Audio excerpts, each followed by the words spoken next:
in this, or should you want me to just Yeah. Hi guys, good morning. Welcome to our workshop with Uk.Shooters and Sony. My name is Kate, I'm here from Jessops, and let us know if you need anything, but I will hand it over to these guys. Yeah, well, obviously you know Sony are in the room, you've all got Sony cameras. Obviously Keenan is a Sony video shooter himself, so he's the one that knows all the technical video knowledge, but I'm here if you need anything in terms of kit, lines, support, batteries, that type of thing. We'll let these guys do their thing, I guess. Cool. Could do a little introduction about ourselves as well. So hey everyone, I'm Keenan. Obviously I'm a video shooter. I've been doing video for about 2 years now, 2-3 years.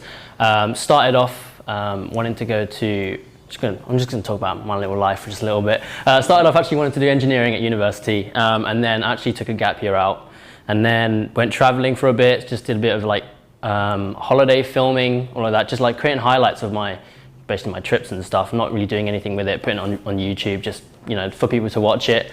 And then it was actually when I went to Iceland with this man here, Luke. Luke was already killing it as a photographer, working with Specsavers. And while we were in Iceland, they needed a videographer for like London Fashion Week. Luke recommended me, so we flew back like a few days early. It was absolutely hectic, like we were rushing. We arrived a bit late, but it was all good. And that was my first ever like paid job video. And then from there, just started going into freelance and stuff like that. So yeah, that's a bit about me. Onto one of you guys. Cyrus, you jump in. Okay, cool. Hi, I'm Cyrus. I've obviously met some of you before, which come to our events. So I come from a sort of photography background myself rather than film. So I mainly do cityscape photography, but I also have a background in film. So I can't, I don't make the videos that Keenan does, these sort of like engaging videos.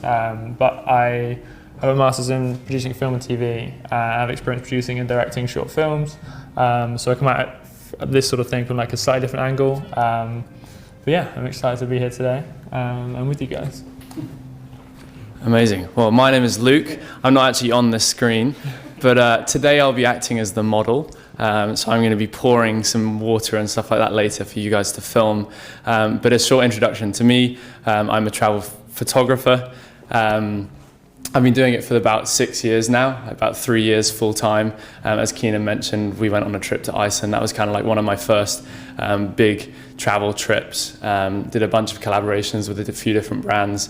And from then on, it's just been a bunch of fun traveling about 80% of the year, out doing fun things and taking photos. But yes, I'm not a videographer, but I'll leave it to these guys to ace the video stuff. Also, like one last thing on the slide, Uk.Shooters, obviously I know a lot of you guys have been to our event, you know what we're about. But yeah, if you haven't, if anyone watching, we host sort of social video and photography meetups around the UK. They're just a really fun place for creative people to meet each other, connect and learn new things. So if you ever see one of our events, make sure you come. Awesome. So yeah, so basically what we're going to do now is just go through a run through of what we're going to be doing this day. We're going to be doing a bit of shooting. I'm going to go through some like video basics for you guys if you guys aren't really familiar with it. Obviously you guys also do photography, so you know your way around like aperture and shutter speed and all of that. So I'll be just going through those, helping you get started into video, and then we'll do a bit of shooting later as well. Right now I'm going to be showing you one of my favorite videos that we did for Uk.Shooters, which is the Halloween one we did in collaboration with Sony. That was last year. Yeah. So we actually have another Halloween event coming up, so expect to see you guys there as well. But yeah, so this one I actually, this was a really fun one to make. I actually brought in a guy called Rahul. He helped me shoot this because it's a very big event. We had about 300 people, so obviously one person can't cover the whole thing. So I was like, if you guys get into video, you realize that you need to bring in people to help you shoot sometimes because you can't cover the whole thing. So yeah, enjoy the video and we'll just talk a little bit more about it afterwards.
Cool. So yeah, that was the video that I created in Halloween.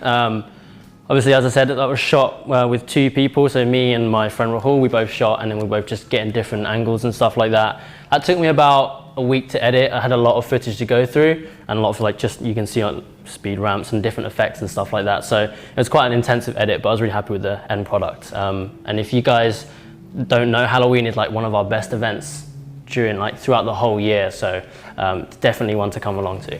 Yeah, the one we did before that was like, it was in the same location, but there was about 400 people there. It was very hectic. So that one was, I think that was even more tough to film. There's that many people there. But yeah, that one was great. Okay. Cool. We can actually just go back one more, just one more. Sure. Yeah, so we're just gonna quickly just go through what we're gonna be talking about. So this is just how the day is gonna run through. So we're just gonna go through some basic settings for video and just talking about how you get into it. And then secondly, we're going to talk about composition and like camera movements, how to get more dynamic shots. Then we're going to do a little storyboard. We're going to get Luke modeling, just doing a little acting for us and shooting. And then we'll be shooting, and then afterwards we'll be doing some editing. And then we have a little Q&A at the end if you have any questions. But do feel free to just ask me questions throughout. Like we're all here, we're just all chilling as well. So if you have anything you want to talk about, you have any questions about any things, just ask me and I'll be happy to answer. Yeah. Cool. So, how many of you guys have like done video before? A little bit, do you know? Yeah, okay. Okay, so you guys know a little bit. Okay, so basically we're just going to talk about a few fundamental basics when you're going into video, for those of you guys that don't know. So we have something called frame rates, picture profiles, the 180-degree shutter rule, and focusing. So we're going to talk about frame rates first. Frame rates is basically, if you're shooting photos, if you do burst mode, if you think about video, it's basically a series of still images just moving together in a very, very fast format. So frame rates, if you guys didn't know, feel free to make notes if you do have anything on the phone. But usually, if you think about something that's cinematic, you're usually working at something, frame rate of about 24 frames a second. This is the closest, basically like, mimic to how your eye sees things. So I'm not sure if you've seen videos at like 60 FPS or like 100 FPS on like YouTube. It looks like really smooth. It looks, sometimes it doesn't look realistic, but some people like the look. But 24 frames a second is what we call it, the cinematic look. And I'll tell you why we kind of shoot that in a bit. So usually when I'm like filming some videos, sometimes I'll film in slow motion, which is like 100 frames a second. So that means you can slow it down to like 24 frames a second, so you're basically just going over 4 times slower. Cool. What next? Okay, so the next thing we're going to talk about is the 180-degree shutter rule. Basically, this actually relates back to the film days when the film roll was like spinning. But basically, this means, so if you're shooting at 25 frames a second, for example, you want to double your shutter speed to your frame rate. So if you're shooting at 25 frames a second, you want your shutter to be 1/50. The reason for this is to do with motion blur. So if you think about shooting photos at like, say, 1/50th of a second, you're going to get a bit of motion blur in your shots. But if you shoot at like 1/25th of a second, matching your frame rate, you're going to have a lot more motion blur, if you know what I mean. So if I'm shooting something like this, you're going to get a lot more motion blur. And that's a bit unnatural when you look at it. With cinema, you need that kind of, just a tiny bit of motion blur. That's why if we double the frame rate, it looks cinematic and what we like to, what looks good to us, basically. Also, what else? Yeah, so sometimes you can break this rule, but as a fundamental, when you're starting out, always remember just to double your frame rate. That is the main thing to think about, is when you double your frame rate, it's going to look good and it will look the best and most cinematic. Have anything to add there? Yeah, I think that's okay, cool. And then next thing is picture profiles. So I'm sure you guys know when you're shooting raw, you like photos, you can control the highlights, you can control the shadows, you can bring it up. It retains a lot of detail. But with video, if you're not shooting raw is basically for like expensive cinema cameras that can do that functionality.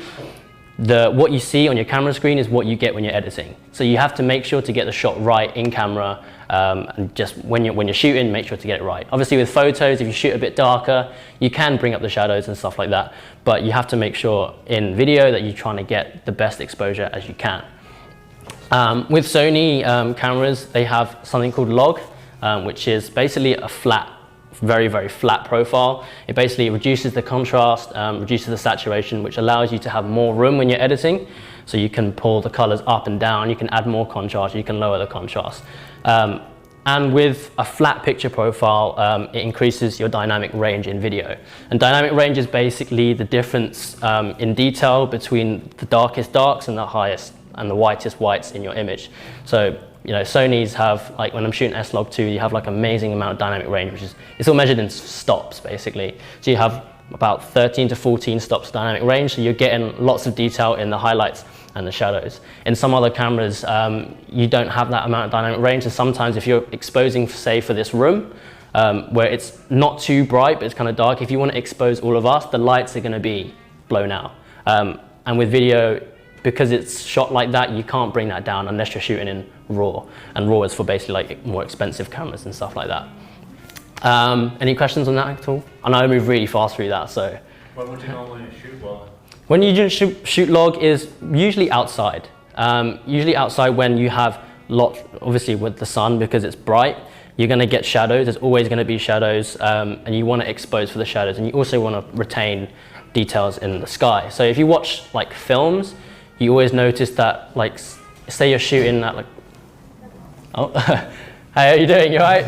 Come sit down, no worries. We're just going through just some basic settings and stuff like that. If you have any questions, feel free to ask me as well. So if you watch films and you watch these scenes, if you really analyze it, you can tell what looks like has been shot on a cinema camera or what's been shot on a DSLR. And if you really look at it, you'll see that in films, there's nothing that's really truly black, nothing that's truly dark and you can't see. There's always going to be a bit of detail somewhere, and you always see the detail in the sky, and that's what makes things look like cinematic, basically. If you're shooting on, you know, cheaper DSLRs that don't have this crazy dynamic range, you're either always going to get a blown out sky or you're going to get crushed blacks, and that just looks, that's more for like, you know, social kind of like videos and stuff like that. But with film, you get a bigger dynamic range, and it's just, it looks nicer, basically. Basically, it's closer to what your eye sees. So your eyes never really see anything that's completely black or anything that's completely blown out. It's always like somewhere within the middle. Anything else on that? No, yeah, I think like the pitch profile as well is sort of something to think about in terms of when you're shooting. So obviously we're shooting DSLR cameras, and to avoid that it being blown out, just think about like where you're shooting. So if it's really harsh lighting, then just stick to the shadows. It's obviously very similar to what you would do with photography. So yeah, just like use that to get the best image you possibly can, because you don't have as much sort of like ability to change it afterwards. As you said, you've got to get it right. Yeah, definitely. And like obviously when you're shooting with these picture profiles, just because something like S-Log2, which is a picture profile that has a very high dynamic range, it's not good for every sort of situation. That's good for when there's things that are really, really bright and really, really dark. There's also another picture profile in Sony cameras, which I can show you later, called Cine 4, which basically has a bit higher contrast. So it just, you know, it makes the blacks a bit darker, and you're not going to get as much noise in your darkest shadows and stuff like that. So Cine 4 is good for like situations like this, where it's not, you don't have that crazy, you know, brightness and darkness. So in a second as well, we will put the camera up on the screen to show you guys how to like set up these cameras for that. So cool. We tackle the menus. And then the last thing to talk about is focusing. With the Creators kit that we're working with on the past road trip, the A7 III has an absolutely amazing autofocus system, and it's actually perfect for video as well. And for me, I tend to use autofocus when I'm shooting my social sort of videos, because there's a lot of movement in my shots. You know, I'm always moving forwards, always moving backwards, side to side, panning and stuff like that. So relying on manual focus when I'm also trying to get the shot is pretty hard.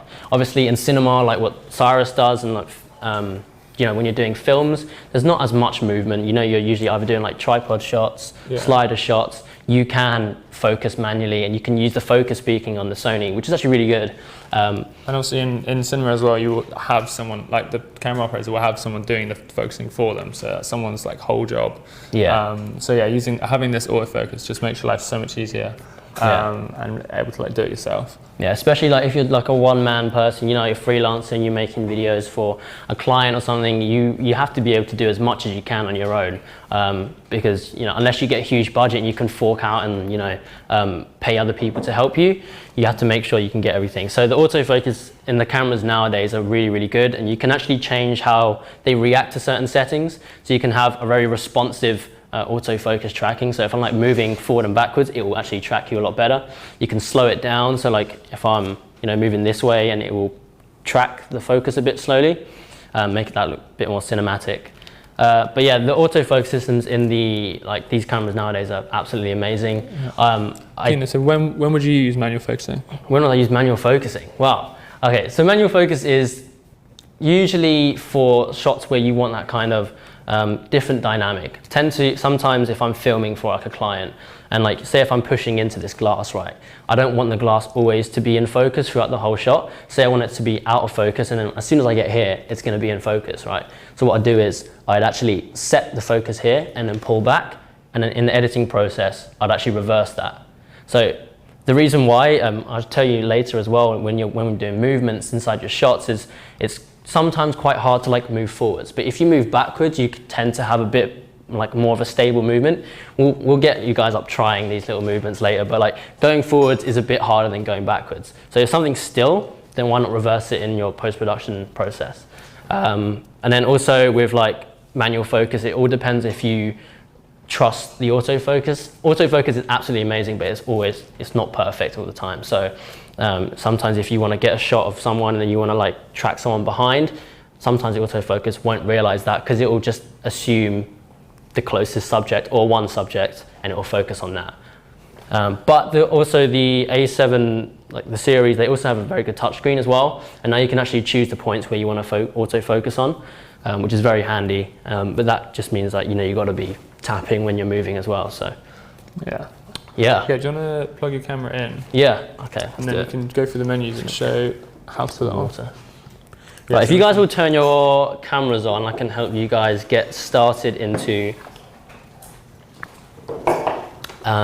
getting your camera set up for video. Right. Is everyone all good? Let me know if you need a couple more minutes. Yeah, everyone has It's just starting to get everything all set up, yeah. It's a first. I hope you guys get all into it and stuff, so.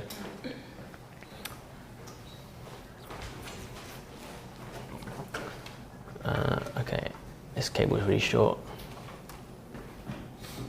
Hang on. I'll come here. It and you can sort. Am I good here? Yeah. All right, so is everyone all good? Everyone got their cameras turned on? You struggling a little bit there? Is it a little bit stuck? I don't know. Hang on. There you go. That's all right. Okay, so the first thing you guys want to do when you want to do it is obviously turn the top knob here to the video button. So just spin this all the way to the video, and then you'll get all your video settings. Yes, you have to push down all good? The middle button and then spin it this way. Oh, I see. Like that, yeah, so that one. Has everyone got that? All good? Cool. Yeah, cool, awesome. Right, so as I mentioned earlier, we're going to be talking about like frame rates and shutter speed. They're like one of the crucial things when you're filming. If you film at the wrong shutter speed, you're going to get very, very jerky footage, and it won't look right when you're editing and exporting your footage. So if you press the menu button on your top left, you know when you guys are all good, and then if you want to scroll to this first camera button right at the top. So you can actually go all the way to the top and then just move over. Hang on, there we go. Cool. Is everyone all good? Yeah. Yeah? All right, so if we scroll over to page, hang on. Sorry, I meant the second one. There we go. Okay, cool. So if we go into the second camera up here,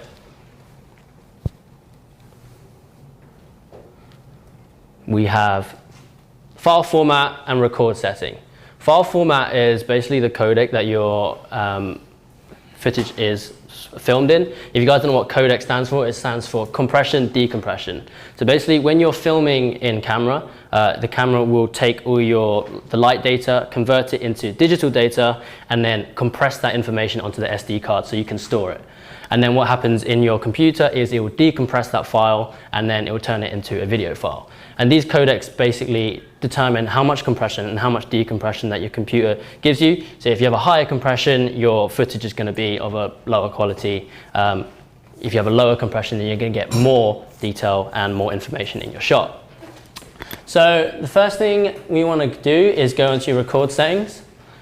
And here we're going to see the different types of frame rates that we're going to be shooting at. So we have 50 frames a second, we've got 25 frames a second, we also have 100 frames a second. Just for now, we're just going to be sticking with 25p. So if we select that, then we are all good. Is everyone all good with that? So Keenan, what file format do you usually shoot in? So if I'm shooting... HD? Yeah, I usually just shoot in XAVC SHD, just because that allows me to switch between 25 frames a second and 100 frames a second easily. You can actually go up here and, oh sorry, 1 second, press the wrong button. And you can change that to 4K. So the A7 III can film 4K at 25 frames a second. I'd really use that if I'm just, shooting for like client projects and stuff like that. But with social media, when we should post on Instagram, you're not going to be able to see 4K footage. It's probably going to be compressed to something like 720p or something like that. So filming at HD is completely fine. And so like 4K is quite useful in some aspects. Like you can't, on these cameras, you can't shoot 100 frames per second at 4K, but 4K does give you a little bit more flexibility in the edit because it gives you the option to stabilize it a little bit more and also punch in if you want to. But you're going to be exporting the video probably and showing it at HD. So shooting at HD is, totally fine. That's what you'll be showing it at, so it's perfect. Just a quick question from me. Yeah. Do you want to know what the second number is with the M at the end? I think this is the bit rate that the camera's recording in. So it's just how much detail is within each file. So if you have 25p at 16M, then you're having a lower quality file. It's easier to edit because you have less data per frame, but with 50 you have more data per frame, so it's going to be higher quality, a bit harder for your computer to edit, but I usually just film at this because it's completely fine and laptops can handle it really easily. Coolio. So once you're set with that, that's pretty good. And then if you just go back to if you just half press the shutter button so you're back onto your normal screen. As you can see here, we have this here, 1/50 is your shutter speed. Obviously here we've got the aperture, and here we have exposure compensation, and on the right we have the ISO settings. So as I mentioned earlier, we're going to be always doubling our frame rates. So 1/50 is the best shutter speed for video. So you get the nicest amount of motion blur. If you switch it, I don't know if I can show it on the screen. Hang on. Hey Luke. So this as you can see, if I'm shaking the camera, you can see a bit of motion blur, but as you bring it down, so I'm at 1/5 at the moment. You never want to film at 1/5, but it's basically shooting 1/5 of a second photos and then stitching that into, so it obviously doesn't look good. It doesn't look good. But yeah, so obviously 1/50, you can see that we're gonna get a nice decent amount of motion blur. But if we whack it up to say 100, can you see there's less motion blur now? And if let's say if I bump it up to 1000, it's looking like a really jerky kind of, it's basically not getting any motion blur. You're just seeing every single frame, and it's just you use different types of frame rates for different sort of scenes. So basically say if you want to shoot an action film, when something you want to look jerky and you want to really show that kind of movement, you could bump the shutter up to whatever you want, but always make sure to keep it within a ratio, you're doubling it, you're quadrupling it. So make sure, so if you're shooting at 1/25, it's always 1/50th or 1/100th, 1/200th, anything that relates to that, that 25. So you can times it by whatever. As long as your shutter speed matches that, then you're all good to go. Well, the notice there as well, when you put the shutter speed really high, it got the flickering of the light. So what could you do to avoid that if you needed to go? Okay, so if you guys didn't know, with video, there are two different types of frequencies that you can film in. There's NTSC and there's PAL. So in the UK, we have a frequency of 50 hertz. That's what the lights are flickering at. Usually most lights and the electricity system in the UK and some other countries, it flicker at 50 hertz. I don't know what hertz actually like converts to, but obviously if you know, as long as you know it's hertz, 50 hertz relates to 50 frames a second. And if you've watched YouTube videos and you watch like American people, they'll always be like, oh, shooting 120 frames a second. They're shooting in 60, like, so their electricity system is at 60 hertz. So basically, if I switch my camera to match 60 hertz, you have the lights flickering even more, because obviously we're not matching the UK frequency. But if I'm bumping the shutter up to like 1000, it's because right now the shutter is actually basically flicking faster than the electricity system, the light's flickering. So we're just seeing like these like banding going down. So as long as you match it to around like 1/200th or like 1/100th or 1/50th, then you're going to be all right. So that's one thing to remember if you're switching countries. What I always do if I'm traveling and I want to film in a different country, I'll make sure to check what the electricity frequency is. Otherwise, when you play a footage in slow motion, you've had banding and stuff. It's actually happened to me before when I was shooting at a gig, and I didn't really know what I was doing, and I had the wrong frequency on. I wanted like higher slow motion, and like the lights were just like flickering like this, and I don't know, I had to make do with it. I had to pretend like the lights were flickering and stuff. No, I don't. It still looks amazing, by the way. But yeah, so that is shutter speed. Does anyone have any questions about that at all? Anything at all? Yeah, so how are you controlling the shutter speed? I've actually changed my dial to change it, but it's one of these. It should be this one. Yeah. If the camera is reset to normal, it should be one of these. Yeah, it's not doing it. It's not changing. Let's have a look. Let's have a look. This one here. Yeah. See what you guys are doing. Is anyone struggling? Yeah. Okay, cool. Yeah, I don't know why it's not changing. Okay, this is a question for Rich. Okay. So, yeah, usually like... That's one thing I need to talk about quickly. Guys, there's also your cameras might also be set to a different type of exposure setting on your cameras. So what you'd have to do is actually switch it to manual, and I'll tell you guys how to do that. So on your, I didn't realize because mine's always set to manual. So if you press the function button, right, let you guys know when you're on the function. Oh, I think yeah, and if you see on the bottom right here, we have like a little video icon and it says M. So this is different exposure modes. So obviously when you're shooting photos, you've got aperture priority, shutter priority, and program as well. But you can actually have all of these in video. If you're shooting vlogs and stuff, you're not always going to be able to see the screen and like control the different settings. So you usually want to be on shutter priority, keep your shutter at 1/50th, and then your camera will adjust to the settings for you. But usually if you're filming and you have full control, manual is the best because your camera's not going to be changing all of that. So yeah, if you on manual, you should be able to change your shutter now to 1/50th. Is everyone all good with that? Yeah? Okay, cool. Sorry about that. Obviously next we have ISO, sorry, not ISO, aperture, which is which I'm sure you guys will know about how big or closed the iris is. And then we also have ISO at the end.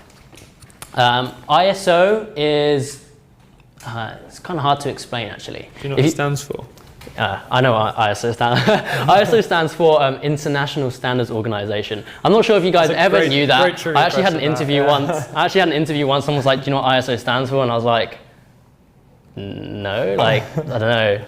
Yeah, I don't know. But yeah, it's basically, it's just a measurement of light. Within a camera, you have obviously your sensor. And your sensor has a reading, like what's called a native ISO. It's what your camera is best at receiving light from. And what happens is when you increase or decrease your ISO, you're increasing the gain in the camera. So it will increase the current, which basically, it's kind of hard to explain. But like I say, if you imagine like a sensor and it receives light is like analog data, and then it changes it into digital. So you have an analog to digital converter, which changes the light into basically data. What would you say is like the highest ISO you'd shoot in? Highest ISO. How far would you? Sometimes say I've bumped it up to like 12,800 when I like really need it. But like if you really want to be safe, 3200 for me is like a very good one to like be the highest at. You can get away with 6400 as well. Pardon me, 6400 as well if you just like increase the contrast in your edit so you don't see the noise, or you reduce the noise. Yeah, I think it's good to know like how far you should go. Yeah. It's also kind of dependent on what camera you're using. Like I'm not just saying this, but the Sony is massively good with low light, but like other cameras can not be quite as good with low light. So you've got to like do a judgment on what camera you're using. Yeah. So like if anyone has a Sony A7S here, I'm not sure if you know, but the megapixel count is a lot lower than like the A7R. So like it's like 12.2 megapixels. When I had the A7S, that's what it was. And I was like, why is it so low? And it turns out basically the pixels are actually larger than other cameras. This means because it's larger, it's going to get more light in. So the Sony A7S bumps the ISO. You can bump the ISO to like 409,600, which is like, it's virtually unusable. But we were in Iceland. We were in Iceland and there was a Northern Lights, and obviously like if you have seen the Northern Lights, it's nice, but it's not as crazy as the photos that you see. It's not like, you know, in crazy greens and teals and stuff. But that time I was like, oh, I got my high ISO, so I bumped it all the way to like 400,000, and like you could see it moving. Like it was crazy. It's better than your eyes. It's brighter than what you could see, and yeah, I mean like that's super useful if you want to use something high, like a high ISO. You want to be like, it's mainly for photos or something like that. So if you want to you increase your shutter speed to compensate for the high ISO. But yeah, so I'd say safe range 3200 to 6400. Try not to go above. There are some situations when you can, but don't worry too much about that. But yeah, as I said, ISO is usually, depending on what picture profile you're on, which I'll talk about later, you have different base ISOs. So when the first series of the A7S, which is the video camera from Sony, I think the base ISO for S-Log2, which is the high dynamic range, was like 3200 or something. 800. This is on the new one now. So on the new one it's 800, so they've lowered it, but it was like really high, and it was like super bright, and it was like really hard to work with. But now they've lowered like the base ISO to 800, which is really nice because obviously you can expose better. Yeah, I usually stick between 200 to 6400 max. That's when you're going to get the cleanest reading from the sensor.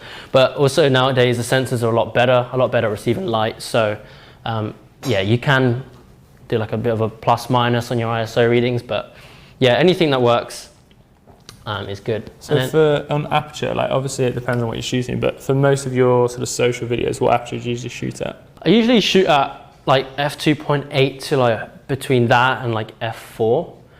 Usually because you kind of want that. Everyone likes the shallow depth of field. Everyone likes to see, you know, bokeh and stuff like that, and you focus on the subject. But sometimes if you don't have an ND filter, filter stands for neutral density. It's basically like sunglasses for your camera. It reduces the amount of light into your lens, so you can bump up the aperture and you get like a shallower depth of field in like daylight. But yeah, usually if I'm filming, it will be between f2.8 to f4, depending on what lens I have. There's also something called the exposure triangle, if I'm not sure if you guys kind of know what that is. So if you think about shutter speed, aperture, and your ISO, basically. And they all relate together to basically produce an image. Actually, I'm going to draw it up on here for you guys. There. So you have the exposure triangle. So we've got ISO here. We got, I just put AP for aperture, and then shutter speed. So these all relate to how you expose your shot. If you have too high an ISO, you have to bump down your aperture or your shutter speed to get a perfectly exposed image. So they all, if you think about video, all these three things relate to getting basically a nicer image at your camera. Obviously when you're shooting photos, you can kind of play around with it because you're shooting in RAW and it retains all that detail and you can pull it back. But obviously with video, you're gonna have to just balance everything. So a lot more thinking about your shots when you're filming. Yeah. So just remember the exposure triangle and double your shutter speed. What is next? Just gonna get it unplugged, like change the back to presentation. Cool. If you guys have any questions at all on the settings and anything, I think you guys already know. Okay, cool. Give me one sec. Yeah, it's HTML one. Hey, it's not changing, boys. Step back a bit. Just wait for it to. Yeah, it's a big TV, so if There it's we too close, go. it doesn't get it. I can work TVs. Yeah.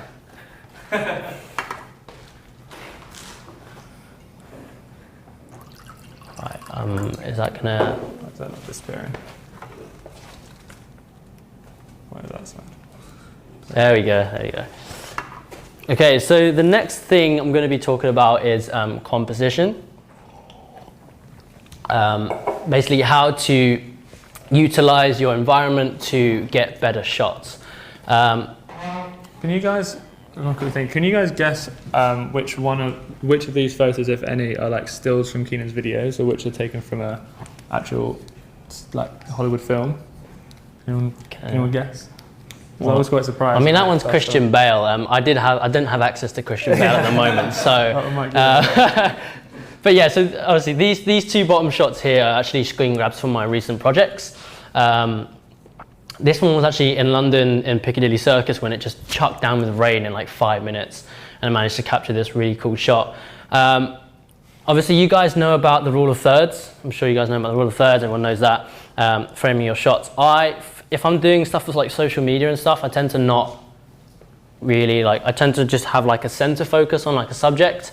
Mainly because, you know, if you're watching things on a phone, your eyes are always like, it's such a small screen, you're not going to be like looking like to the left or right and making sure like the framing is all good. But obviously when you're posting on like YouTube and you're watching on a computer, videos like that, like cinematic travel videos, then you can actually focus on different types of composition. Obviously, Cyrus, when you're like shooting films and stuff, you want to be focusing on like, you know, rule of thirds.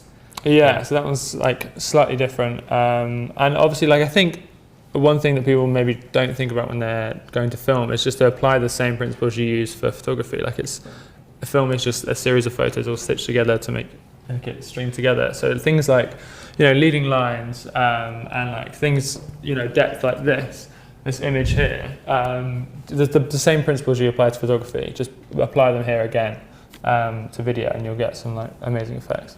Yeah. So like with these, obviously, with composition, you can actually apply these to photos as well, but obviously when we're thinking about video, you don't have as much room to play around with your shots, so you have to get it right as much as you can. Obviously here we have this, obviously like from a film, so you have the rule of thirds, he's placed in the left third, and we have also like, it gets darker here, you have a lot of like negative space, which kind of like almost isolates him from his background, and it creates that kind of feeling. So when you're thinking about video, and especially if you're doing film, you have to create a feeling. And with that, you can do that in loads of different ways. So I'm not sure, have any of you guys like watched Mr. Robot, which is like a TV show? Yeah. If you guys see like the framing and the composition in that, it's very, very like unorthodox. Like no one films that way. They'd place like his head like in the bottom left of the screen, and the top, like the whole rest of the frame would be like bokeh, like all blurred out. And the whole point of that is to make him seem like he's isolated from the world, basically. And you can use you can use your composition to create these different feelings. So like if you take your aperture up to like f16, so everything's in focus, everything's going to look a lot more busy, and you can use that to create basically a more hectic frame. If you're trying to create something hectic and like it's just focused on someone's face and everything's blurred, it's like it doesn't really feel that way. So utilizing like different foreground elements, as you can see here, and I'll talk about foreground elements in a minute as well. It just helps to create more of a dynamic shot. It creates more depth. Even this is actually shot quite wide, but because I'm using that depth, it allows you to, you kind of have an idea of what the scene looks like. If I just filmed his head, you wouldn't really know what's going on. You wouldn't really understand that, he's in a workshop doing something.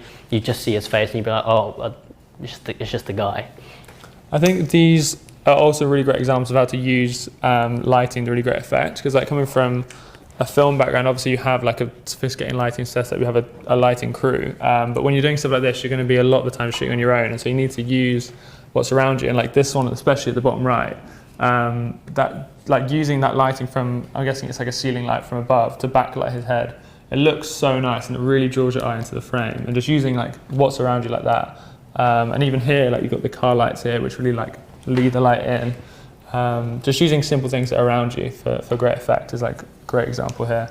Yeah. Good job, Keenan. Thank you. Yeah, so as I said, just make sure like if you are shooting, say if you do client projects and stuff, you're not always going to have access to lights. You're not going to have access to a whole crew that's going to be able to set everything up for you.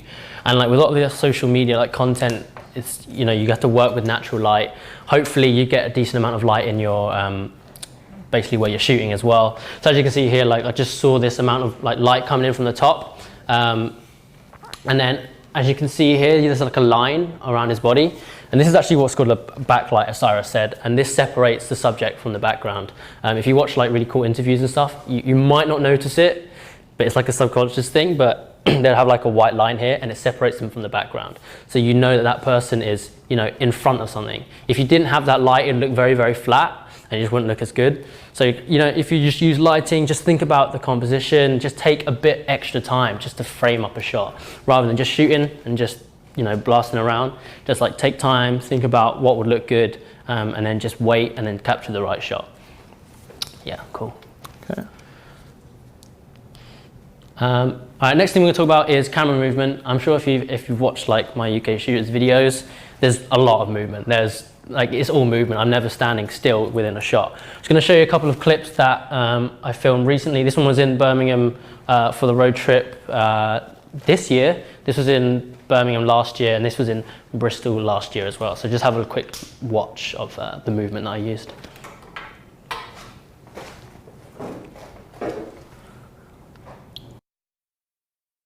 Yeah, just play it one more time. It's quite short, it's only like 3 seconds long. There we go. And Play then it one more time. Just yeah, just it's just showing how like he could easily have stood back and shot the smoke, and you would have had a really cool effect. But you don't get quite the whole scene if you don't have that movement of him running like through the smoke and you see the line coming up. Yeah, it's just like a great example of how to use that. Okay, the other ones are slightly longer. yeah, the rest are a little bit longer. Just have a little watch, and then if you have any questions as well, then feel free to ask.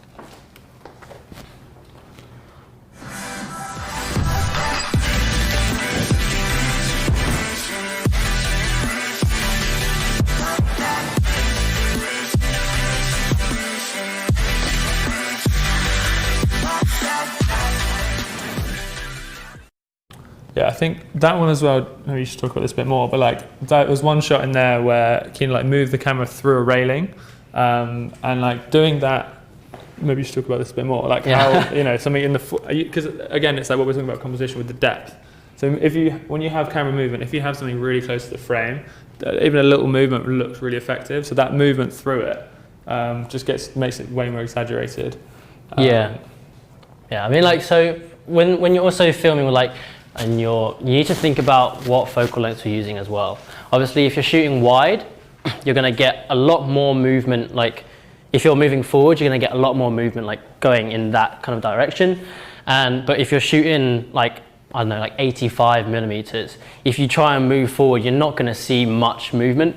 So it's important to like choose which focal lengths you want to shoot at when you're moving. So I tend to shoot with the 16 to 35 mil G Master when I'm filming, mainly because it's always got that, you know, the wide angle. I can show a whole crowd, but I can always like punch into like 35 millimeters and get like a more you know, shallow depth of field shot if I need to. Yeah, and as you can see with this smoke one up here, I actually use a gimbal. I'm not going to be talking too much about gimbals today because it's actually quite a huge topic, but gimbals basically help stabilize your movement and help you get different angles and get very smooth tracking shots. But you can also do that handheld. From like my first few years, I didn't have enough money to buy a gimbal, so shooting handheld was like a very, very big thing for me. I'm going to show you how to shoot a bit of handheld in a sec after this next video. Yeah, Cool. just show the next one. Okay,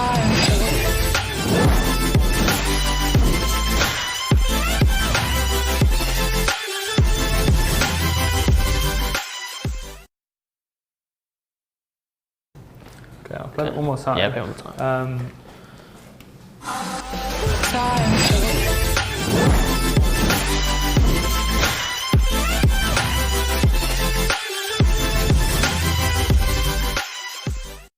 Okay. Yeah. I was gonna say, I think the beginning bit of that is like a really great example of camera movement as well, because like that shot where you sort of like mimic his movement, the guy doing the backflip, like mimic it by moving the camera. It's like a great use of camera movement to sort of like, you know, take the audience with him as he's doing that flip. Yeah, I mean, so these two bottom videos were actually shot without a gimbal. Everything was completely handheld at 24mm because I didn't have enough money to buy any other lens.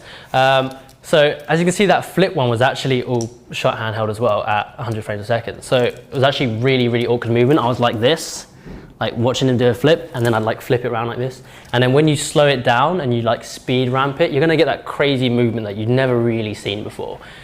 You could always just shoot like this and then rotate it in post, but you're gonna lose detail, you're gonna lose quality in that. So it doesn't look the same. Yeah, it doesn't look the same. If you do as much as you can in camera and when you're shooting, you're gonna have a way better time when you're editing as well. You're gonna, you know, put less. You obviously want to put effort when you're editing, but it's gonna be less effort to get something that looks good. So talking about like camera movement and stuff, and using the camera to like show movement. If you use foreground elements, that's something that I really want to I stress quite a lot when you're shooting video, is use foreground elements to show more movement. Because obviously with like things that are further away and like a longer perspective, if you do this, you're not going to see as much movement. But if you use something that's close up to the lens, even if sometimes I just use my finger, just like this, just to like create a bit of like a blur. Yeah, you just get more movement. And yeah, we're just going to be talking now about like shooting handheld. Yeah, so we wanted to like, we're gonna have a little bit of a go, but get a bit more hands on. So we're going to do something like really, really simple here. So like, Luke, if you can help us out with this. So basically if you pair up, if it's something really simple, just like pouring water, if you use the camera and use the movement to mimic that, we can make it look really effective. So maybe Keenan, if you just film with Luke just to kind of show. Yeah, okay, cool. And then you guys can like have a little go afterwards. Yeah. So basically, actually took a little bit of inspiration from a guy called James Matthews Media. He's a really talented guy. He came on a road trip with us. Super cool dude. He does really cool like B-roll sequence of like how to like make a cocktail or something like that. And we just want to use that kind of idea just to show how you can use camera movements to make like cooler shots. Are you going to use the biscuits? So basically what I'm going to be doing now is switching over to 100 frames a second. And the reason I'm going to do that is because obviously when I edit it, I want to be able to slow it down and speed it up. So if I'm shooting at 100 frames a second, what shutter speed do I need to be at? No question for you guys. 1/200? Yeah, 1/200. I forget. Yeah, so shoot at 1/200. I'm going to bump that up. I wish I could show you guys, but the cable's not long enough. We'll show it afterwards on the screen. Yeah, the cable's too short, so we can't do it. Okay, give me a second. Might have to do this a couple of times. Okay, what would you like me to do first, Keenan Lam? The lights are flickering a little bit. You can fizz it up.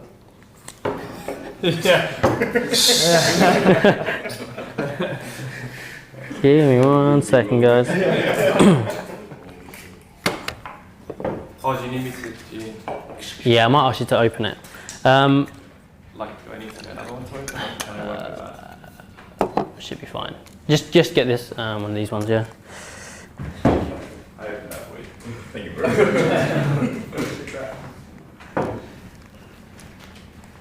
Well, this is exciting. Okay. Pouring this and crumbling these. So obviously, like when I'm shooting handheld, you also have to be quite stable. You can't, I mean, the Sony a7 III and I think the a7R3 and R4, they have really good 5-axis stabilization. And these 5 axes are, so you have pitch, which is tilting up and down. You have yaw, which is like tilting this way. You also have X and Y, which is like up and down. And there's also roll. So basically, it's actually really good. Like shooting handheld now is like, you don't even need a gimbal anymore. But like, it really like tends to stabilize your shots. And and it's really good. Especially if you shoot at higher frame rates as well, you're going to get you're going to notice the shake less because there's no motion, less motion blur. So if you're shooting at 25 frames a second and I'm trying to get all of this stuff, you're going to see the camera, shaking a tiny bit. But when you're shooting at like higher frame rates, you're gonna just get smoother shots and less shake.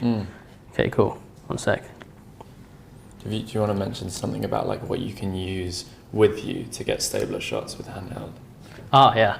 Yeah, I didn't talk about that as well. Actually, I was going to talk about that. I completely forgot. I was just banging on about like axis. Okay, so one thing you could do is use a camera strap, or like a neck strap.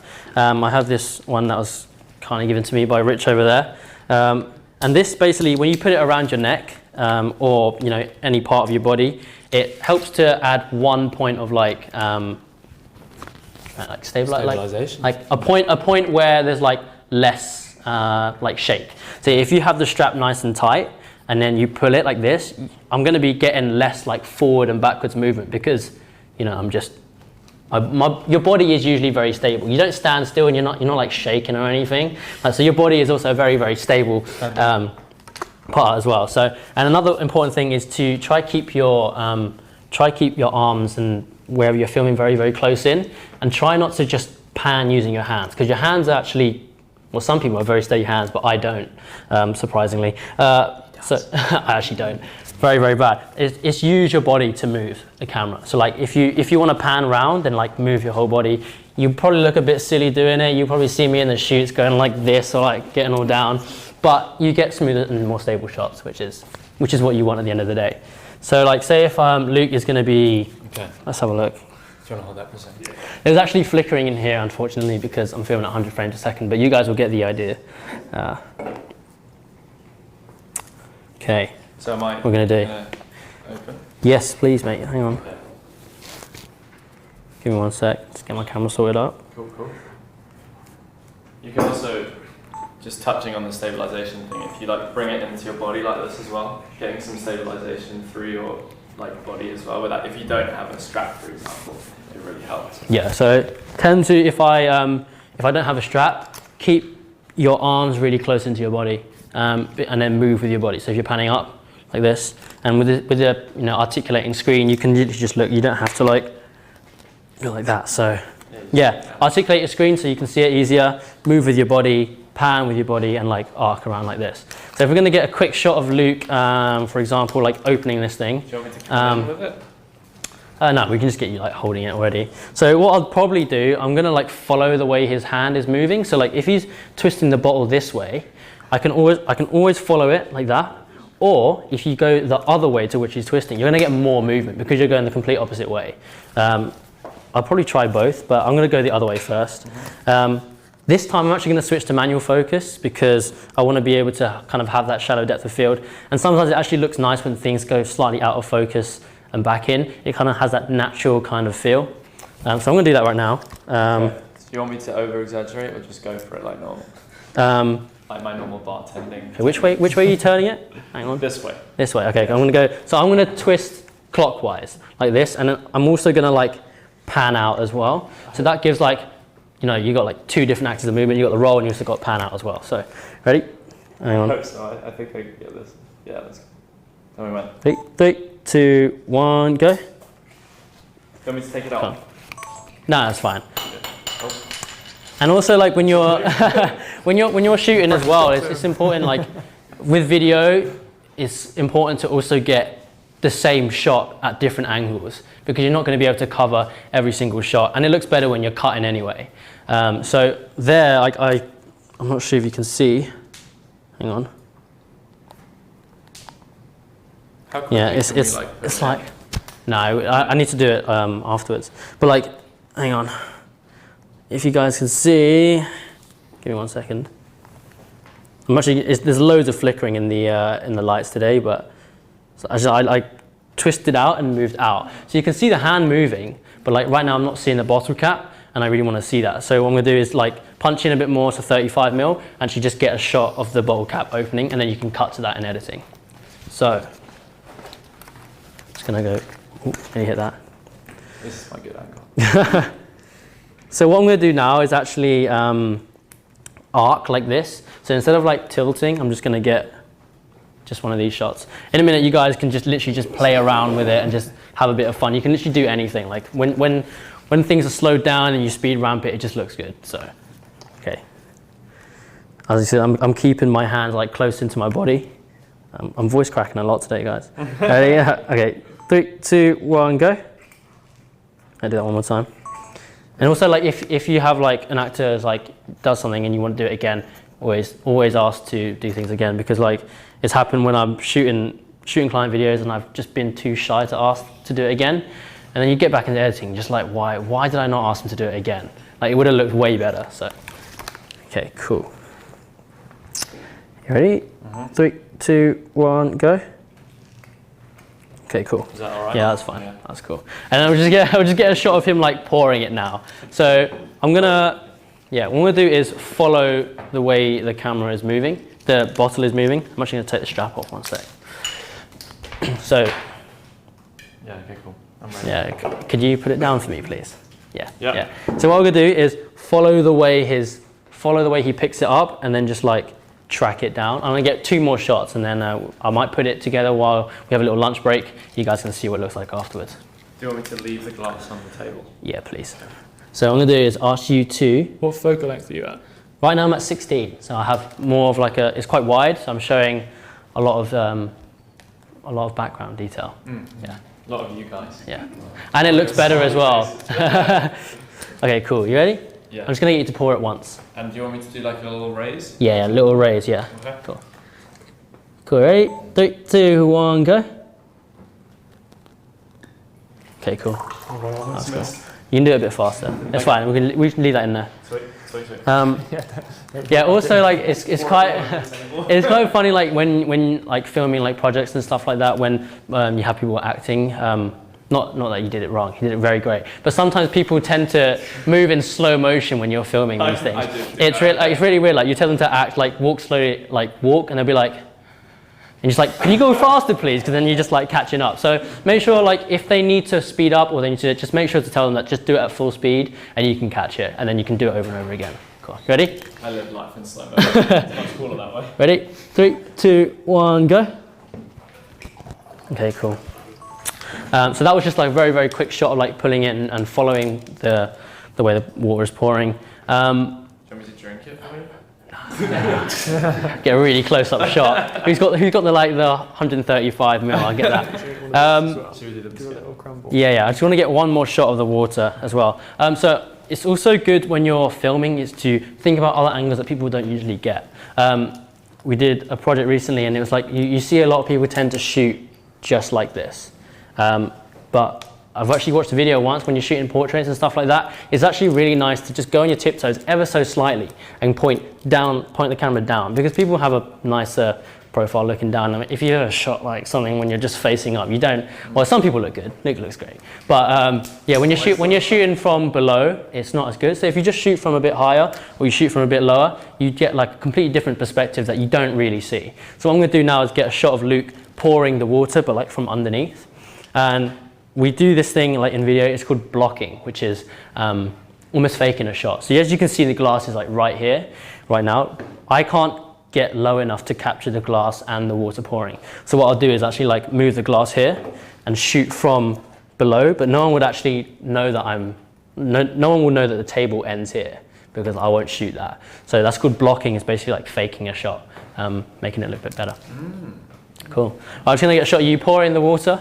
What I'll do now when he's pouring, I'm going to follow the water down into the glass, and then what I'll do at the end of the table is just move down. And then in the editing process, I'll do something what's called masking. Yeah, masking, just like that, and then it will just cut to black. So you can end the scene. That's another thing I'll be talking about in the editing process as well.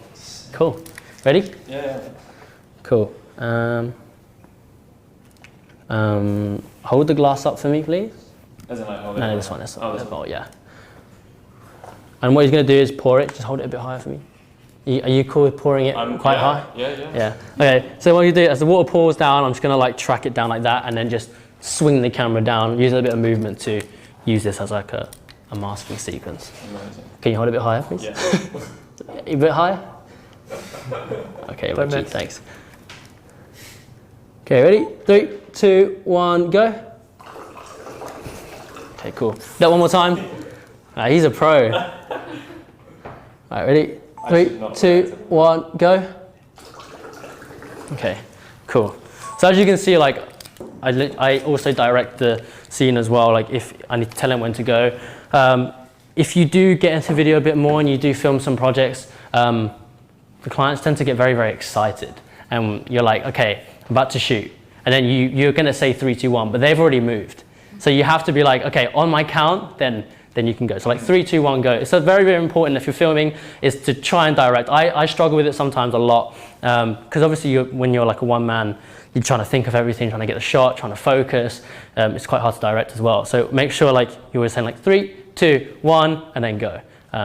It's happened a lot where I'm just like, okay, so, and then they've gone already. And I'm just like, you need to come back, and then they just get tired. So yeah, direct your shot and make sure just to get, if you have time, get all different angles as you can as well. So like if I had more time here, I'd probably just be flinging the camera around trying to get different angles. But yeah, here's just to show just different ways in which you can use camera movement to show call a shot. So I like think going back as well to what Keenan was just saying about blocking, that's quite an important thing to remember is like think about what you can actually see in the frame, because there's a lot of times where you need to kind of cheat it to make it look like the best way you can. So like this is a great example of that.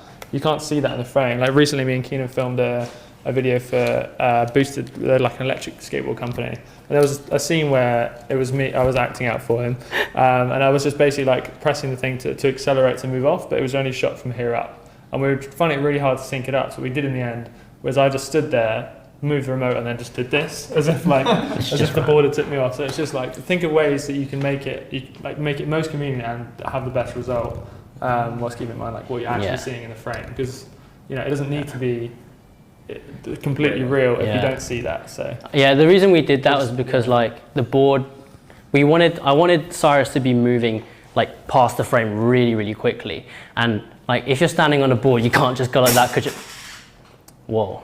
Is that me? That's weird. Okay, so like he would have just fallen straight off. So I was literally just like, right, we're gonna stand there, and he's just gonna hold the remote and just run like this, and literally just run like that, and it just looked perfect. Like no one even noticed. Yeah, great. So that's one thing with blocking. It's really fun. Like when you're editing, you're just like, no one's gonna know this, but I know it. Yeah, so that's just a super fun thing about videos where you have that kind of process, and you're like, no one really knows what's going on. And the whole point of like editing is to make it look smooth. I'm not sure if you saw this one. Did you see the card like flicking up to the screen? That's actually a fake card. Like the guy, like he was a good magician, but his card flick wasn't as good as I hoped it would be. Like it just went like all the way to the left.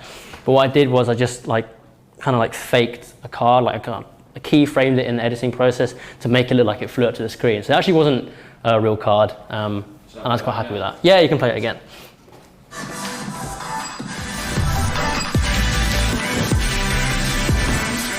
So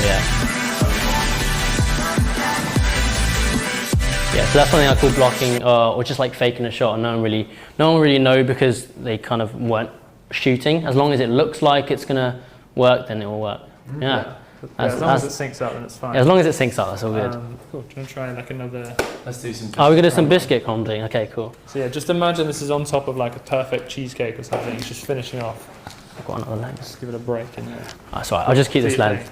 So do this one because it's got like icing on it. We'll crack it twice. So as you can see now, we're trying to crack a biscuit. I don't know if I'm going to be able to get all the crumbs coming out, but we're going to try anyway. I'm going to try punching right now because obviously the biscuit's quite small. I don't really want to be shooting wide because you won't really see it. The closer in I go, then I'll be able to see all the details like coming out as well. So, right, hold that there. Cool. Right now we're also going to block it again. So I'm going to try to not show this table in it, but I can't really obviously lean over and shoot. So shooting like this, it's kind of like just faking it ever so slightly. All right, mate. Hang on. Oh, sorry. Did you crack it already? That's what I mean. I haven't said 3, 2, 1, go yet. Okay. Clients get excited. All right. 3, 2, 1, crack it. Okay, cool. Yeah, there was a lot of icing there. That was pretty sick. Yeah, okay. And then we're gonna do one more. I don't know if anyone wants to eat these afterwards. Luke's fingers have been on it. Right, hold it a bit higher for me. So what I'm going to do now is the same thing as I did earlier when I was shooting the water. It's just get low, because you can kind of like, it's a different angle. You don't really see that ever. So Do you want to get Luke to move? And it might be backlit, so you might be able to see it better. Yeah, true. Like that. It's gonna go everywhere. I'm good with can you like? So this is what we call blocking as well. No, and then you got to twist your hands this way, like that. Oh, okay. So he's not actually like. I know he's looking like this, but you know, in the final edit, you're so close to this, you're not going to realize that he's standing like this. This is how I break my biscuits. Okay, can you hold it a bit higher for me, please? All right, ready? Yeah. 3, 2, 1, break it. Wow. Okay, cool. Was that too much? A little bit. All right, that's fine. And then we'll just get this one, and then I need you to crumble it. We'll clean that up afterwards. Okay. Yes. Huh? Yeah. Right. So obviously now that you just crumbled it, I'm seeing all these like crumbs and stuff like coming out. I'm gonna get that in slow motion. I'm gonna follow it, and I'm gonna mask it right at the end around the table. Do you want me to really crumble this one? Yeah, please. Okay, ready? You're gonna keep your hands there for me. 3, 2, 1, go. Okay, yeah, that's pretty good. All right. So as you can see there, oh, we've made a mess. It's just using your camera movement and using like different focal lengths is really key to like just creating a storyline. Especially like with this kind of video, like short stories, you don't need to always have like a story behind it, but as long as it follows some sort of like, you know, a process. So like obviously if he's making a drink, you're not going to pour the drink and then the glass is going to be empty and then you see him pouring it again. So you have to like follow the kind of process and the way it works, and then that's what happens when you edit it. Yeah, continuity. Continuity is also very, very important when you're filming as well. Do you guys all know what continuity is? You guys are familiar with it? Just talking about that. Yeah, so basically just making sure everything is the same. So if someone like pushes the door open with their left hand, if you're getting another angle, make sure they push it open with their left hand. People actually have jobs as continuity people, and they just sit there and write down like what each person has done in as much detail as they can. So if they have a break or they shoot another scene or they set up, they can make sure the whole scene is reenacted in exactly the same way. I'm not sure if you noticed in some films where like someone's speaking and then they cut to another shot of them speaking, but they're not actually saying the right words. You can just see like their jaw moving. Yeah, that's another example. Like make sure like if you're shooting a scene and someone's repeating something, then try to get it the same way again. Yeah, it's like one of those jobs where if it's done right, then you'll never notice that they're there, which is like the right thing. But yeah, do you guys want to try like doing what Keenan's just done? Maybe do you want to show what you just filmed? Just like a little clip of it? I can, like it's flickering loads though, but just briefly just so people can see it, and then we can give it a go. Give it a go yourselves. Let's have a look. Yeah, you might need to pair up to like one person pour. Yeah, we're just gonna have a little bit of fun, like just spend like 10 minutes just getting random angles. Or like we can come and help you as Yeah. well. Chief biscuit breaker over here. Chief biscuit breaker.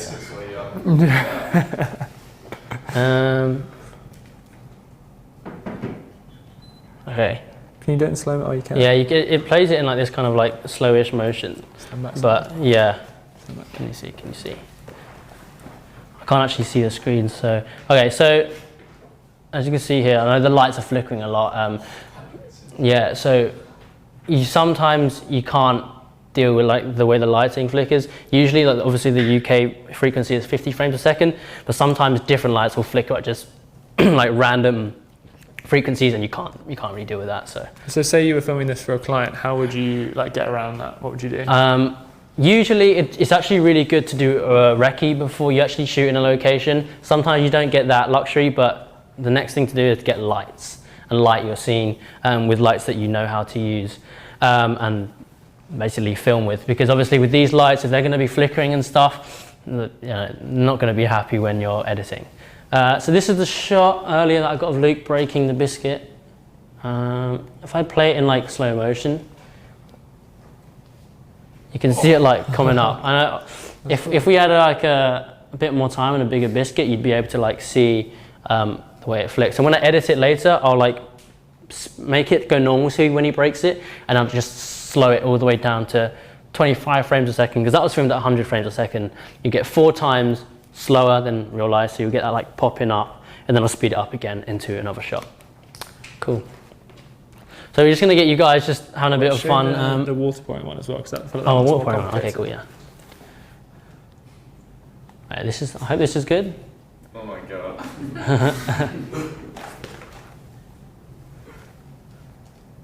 So you can see it moving down, and then that table kind of like blocks it, and what I'll do later on is mask that and then make it switch to a black screen, and then you can just end the video there. And there's you guys. Is everything? We can get stuck in the water. I think so. There's another one. One more angle. A different angle. God, who's pouring that water? You can see. I feel like it's much easier to like try it yourself if you've sort of seen what Keenan's doing. It's hard to imagine what it looks like when you just see like this. So yeah, we're just going to play a little bit of music now, just so you guys don't have to be like in silence, and we'll just get you guys shooting around. If you have any questions, just feel free to ask me. I'm going to be walking around and helping you guys as well. So yeah, cool. Let's get it. Okay. We can actually get some like tea as well. Should we get the tea cups? Yeah, sure. Yeah, just pair up. So actually, wait. There's 2. Someone's going to be in a 3. It's fine. You guys can like group up if you want, and you two can be together if you want as well. Some of these as well. Yeah. We've got some on the table. Cool. You guys want to come around? It's probably best to shoot it all on one camera, but yeah. Yeah, that's all right then. Do you guys want to go in a 3? Yeah? Yeah? Cool, let's do it. Cool. I'm gonna get you guys walking just so get some. Right, have you guys got a plan or anything? Pardon? Yeah, just shoot it on one. Yeah, because you're gonna be. Do you want to do it? Yeah. I mean, you got the strap on as well, so you know what you're doing. Right, any ideas what you want to do? Yeah, yeah. I think the one that. Yeah, I think it was put on wrong. Yeah, it was put on wrong. I think it. Oh, okay. Okay, so we have some tea actually. Hang on. Alright. This might be 6, so it's actually 4.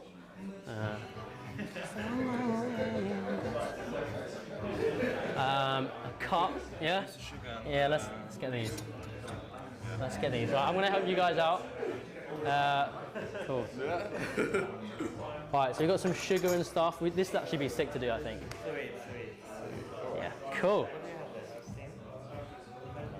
Do you wanna? Yeah, probably a 16 would be quite cool. 16 to 35 is a really good lens as well. I mean, you guys can choose whatever you like, but I can help you guys pour if you want. I'm probably not that great, but you know. Alright.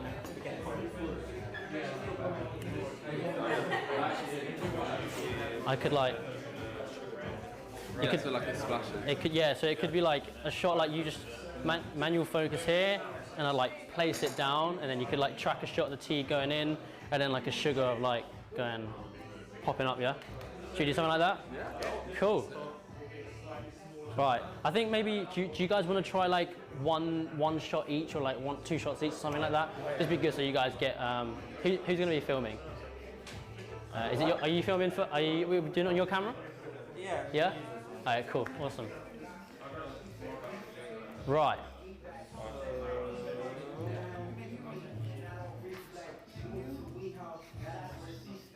Oh man, I'm just voice cracking like voice. I'm not used to talking like this. All right, so shall we do like, shall we get you like manual focusing on that, so it doesn't like change focus? Yeah, let's move the chair. Blocking, yeah. So if you like, yeah. So like what we can do now is we can either film it like this, and then I'll take it, and then you can reverse it. So basically that means your focus is always going to be perfect. Because if you focus this now, I take it away and try and put it down. I could put it down like that much further, and if you're filming at like f2.8, you're not focused anymore. So like, it's another thing I want to do. Like when I'm editing, just reverse shots. It's easy. You ready for me to go? Do you want to count me in? Yeah. Hold on. So you're just gonna drop the. I'm actually just gonna. Do you want me to? Yeah. I'll take the plate first, so you can reverse it in editing as well. So.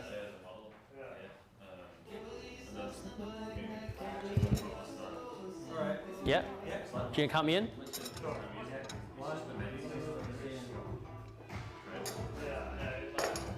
Cool. So like obviously now like when he's reversing it, I like place it down. That looks sick. Yeah? See what I mean? So like, because he's like matched the focus there as well, and when he started it, it's always going to be in focus right at the end, which is what you want. If you guys have any questions about settings as well, yeah, feel free to ask. It's quite hard. There's a lot of things to go into video, like a lot more. So it's like quite hard to talk about everything. All right. Do you want to get a shot of me pouring it? Yeah. If they're doing the down, Yeah. Frames a second. I just shot everything at 100 there, but you can see the lights flickering a lot. But obviously, like when you're out in the real world, you can change back, and you won't get flicker. But yeah, I shot that in 100 frames a second. I just pointed it upwards. Yeah.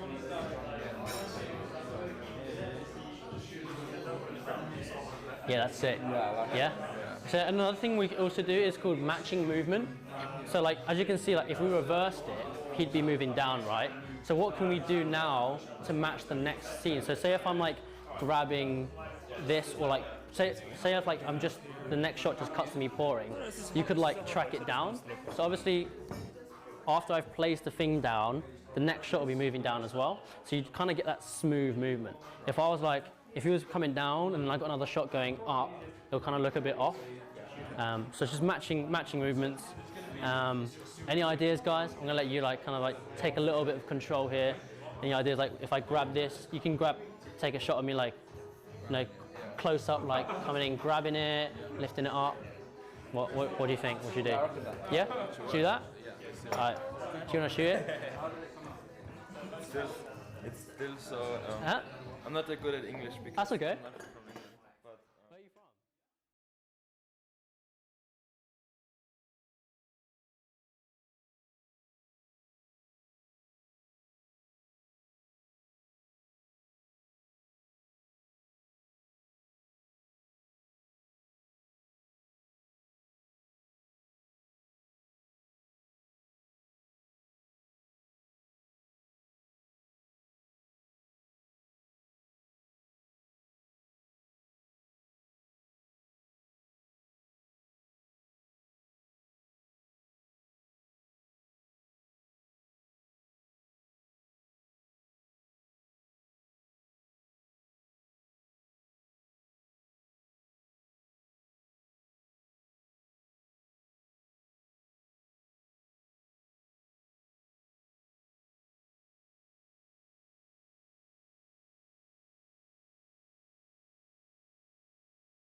To get this shot, right?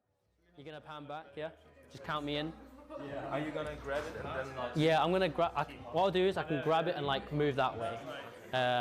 You can either follow it. I'll let you honestly let you choose what you want to do. Count me in. Yeah. 3, 2, 1, go. Yeah. That's fine. That's what it's all about. Do this.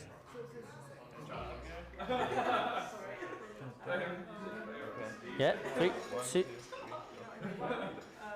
One more time. Right. Okay. 1, 2. Cool. Nice. Yeah, you're getting that good movement as well. Like, I tend to always like have this kind of like knees, you know. You look absolutely stupid when filming, but yeah, that's exactly, yeah, you're all good, yeah. So like this, you know, like coming in, and like, especially what I realized, if you're panning forwards and backwards, it's so much easier to go backwards rather than going forwards. Don't know why, but like just like if you go backwards, that's it, and just like use your whole body to lean. Yeah.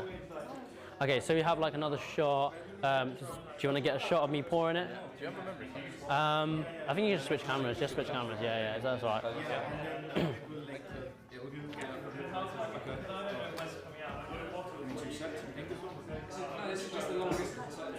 We'll try the pouring, man. Yeah.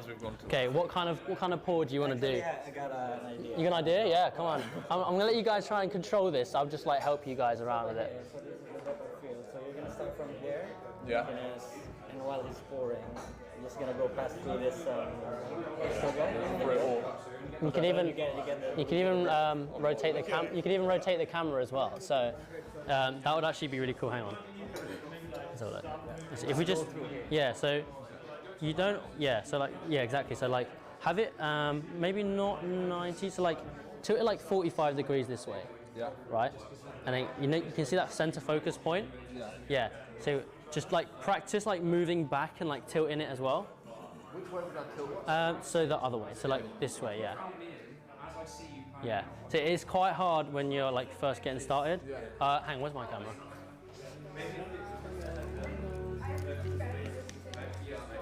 So let me move this chair out of the way for you. Yeah. Try to put a resistance in the strap. Yeah. There you go, yeah. Yeah, man. Yeah.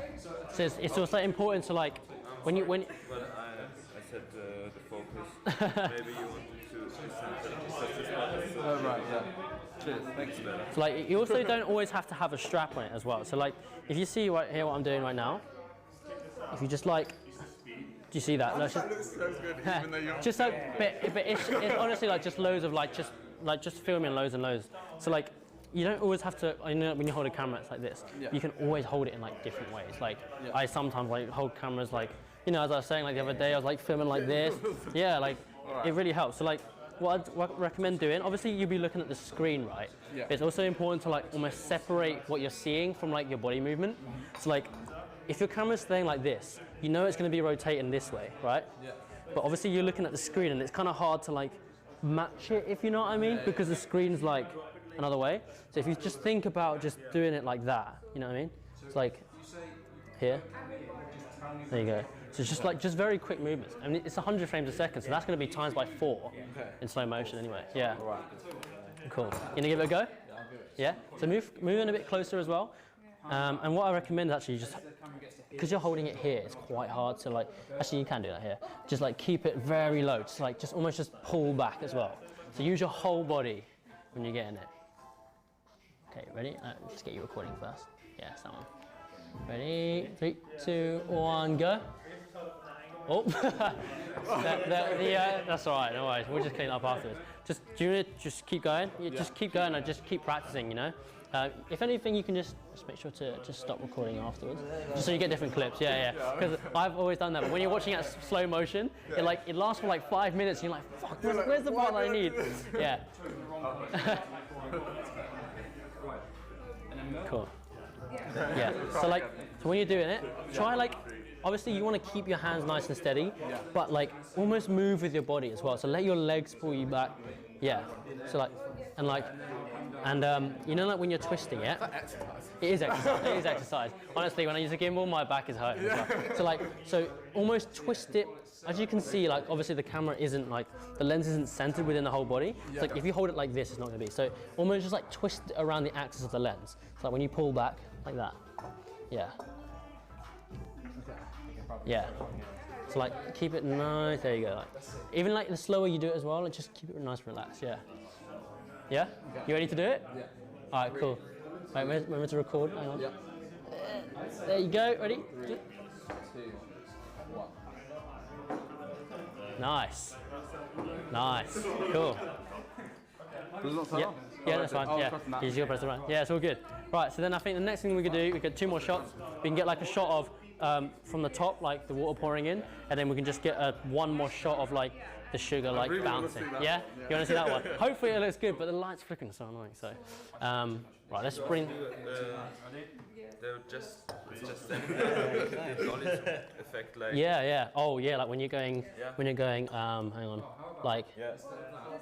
Yeah, cool. This is fully my introduction to video. Mate, first one. No idea. First Only ever done photography. Mate, it's that's what it's all about, to be honest. Like, obviously I know some people like you know, like, I'm sure you know quite a decent amount of video, but it's like it's good to just get started and get stuck in, you know. Right. Yeah. All right, cool. So, Should we try? do you want to do a dolly zoom? Yeah, let's do it, mate. Let's do it. I may need a Yeah, no, cool. Do you wanna do you wanna do the same shot as he was doing, or do you wanna like come up a bit? Actually, no, we'll do the same shot. Yeah, with Yeah. perspective. Okay, cool. Do you guys want me to pour it? Yeah. I'm just gonna quickly pop I to. have to make a few tries just. Yeah, you guys can go. I'm just gonna quickly pop to the loo. All right. I'm quickly popping to the loo. So. Yeah.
It's this. I mean, maybe just get different frazzled with settings on the camera. So I know what I want to do.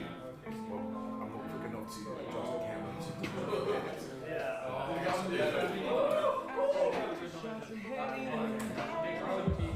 yeah, what you want from me,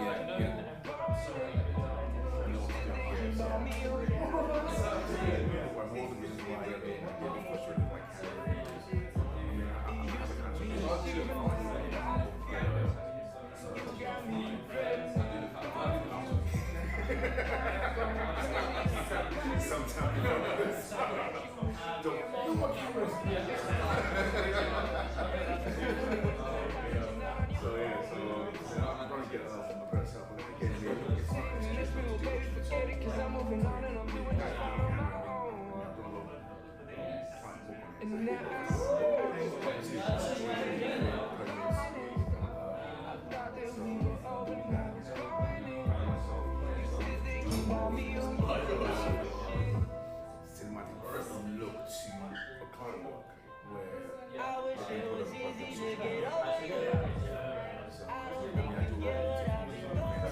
It's all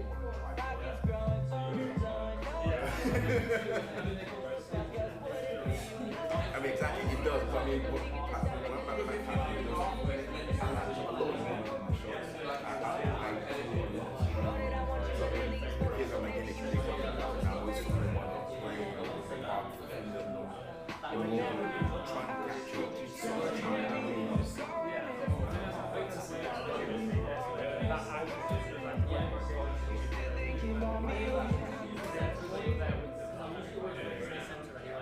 I make sure your outfit was good. Gotta impress all your followers. No, you ain't the same I thought you were. You so cool, you so Hollywood. Let me buy the shirt. I meet you, I would if I could. You ain't the one I'm thinking about. Your name's no longer in my mind.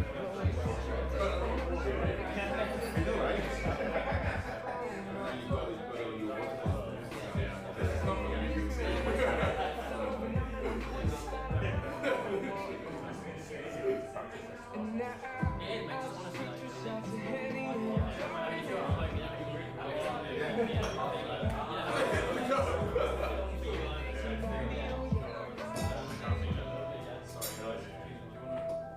And now I'll just drink 2 shots of Henny and I'm going in. I thought that we were over now, going in.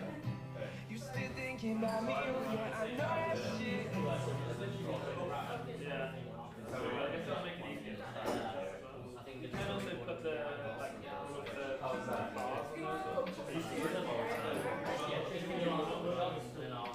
I've just seen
like block press like that. So like little circuit here.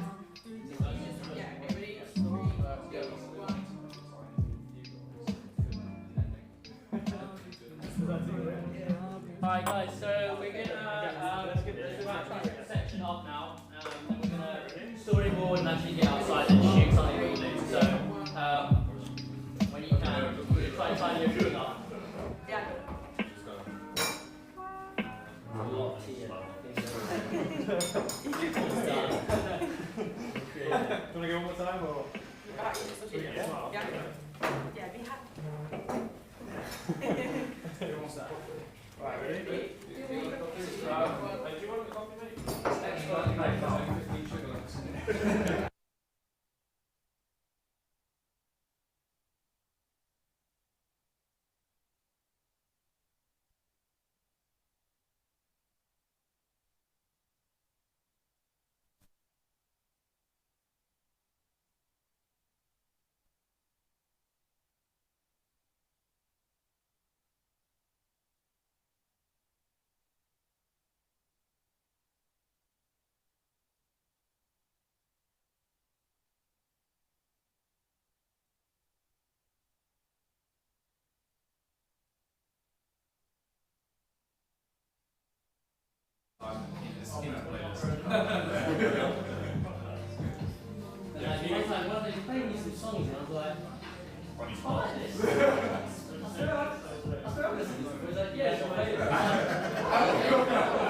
Before that, I was taking all the credit. Everyone was like, "Yo, this is a tune." I was like, "Thanks."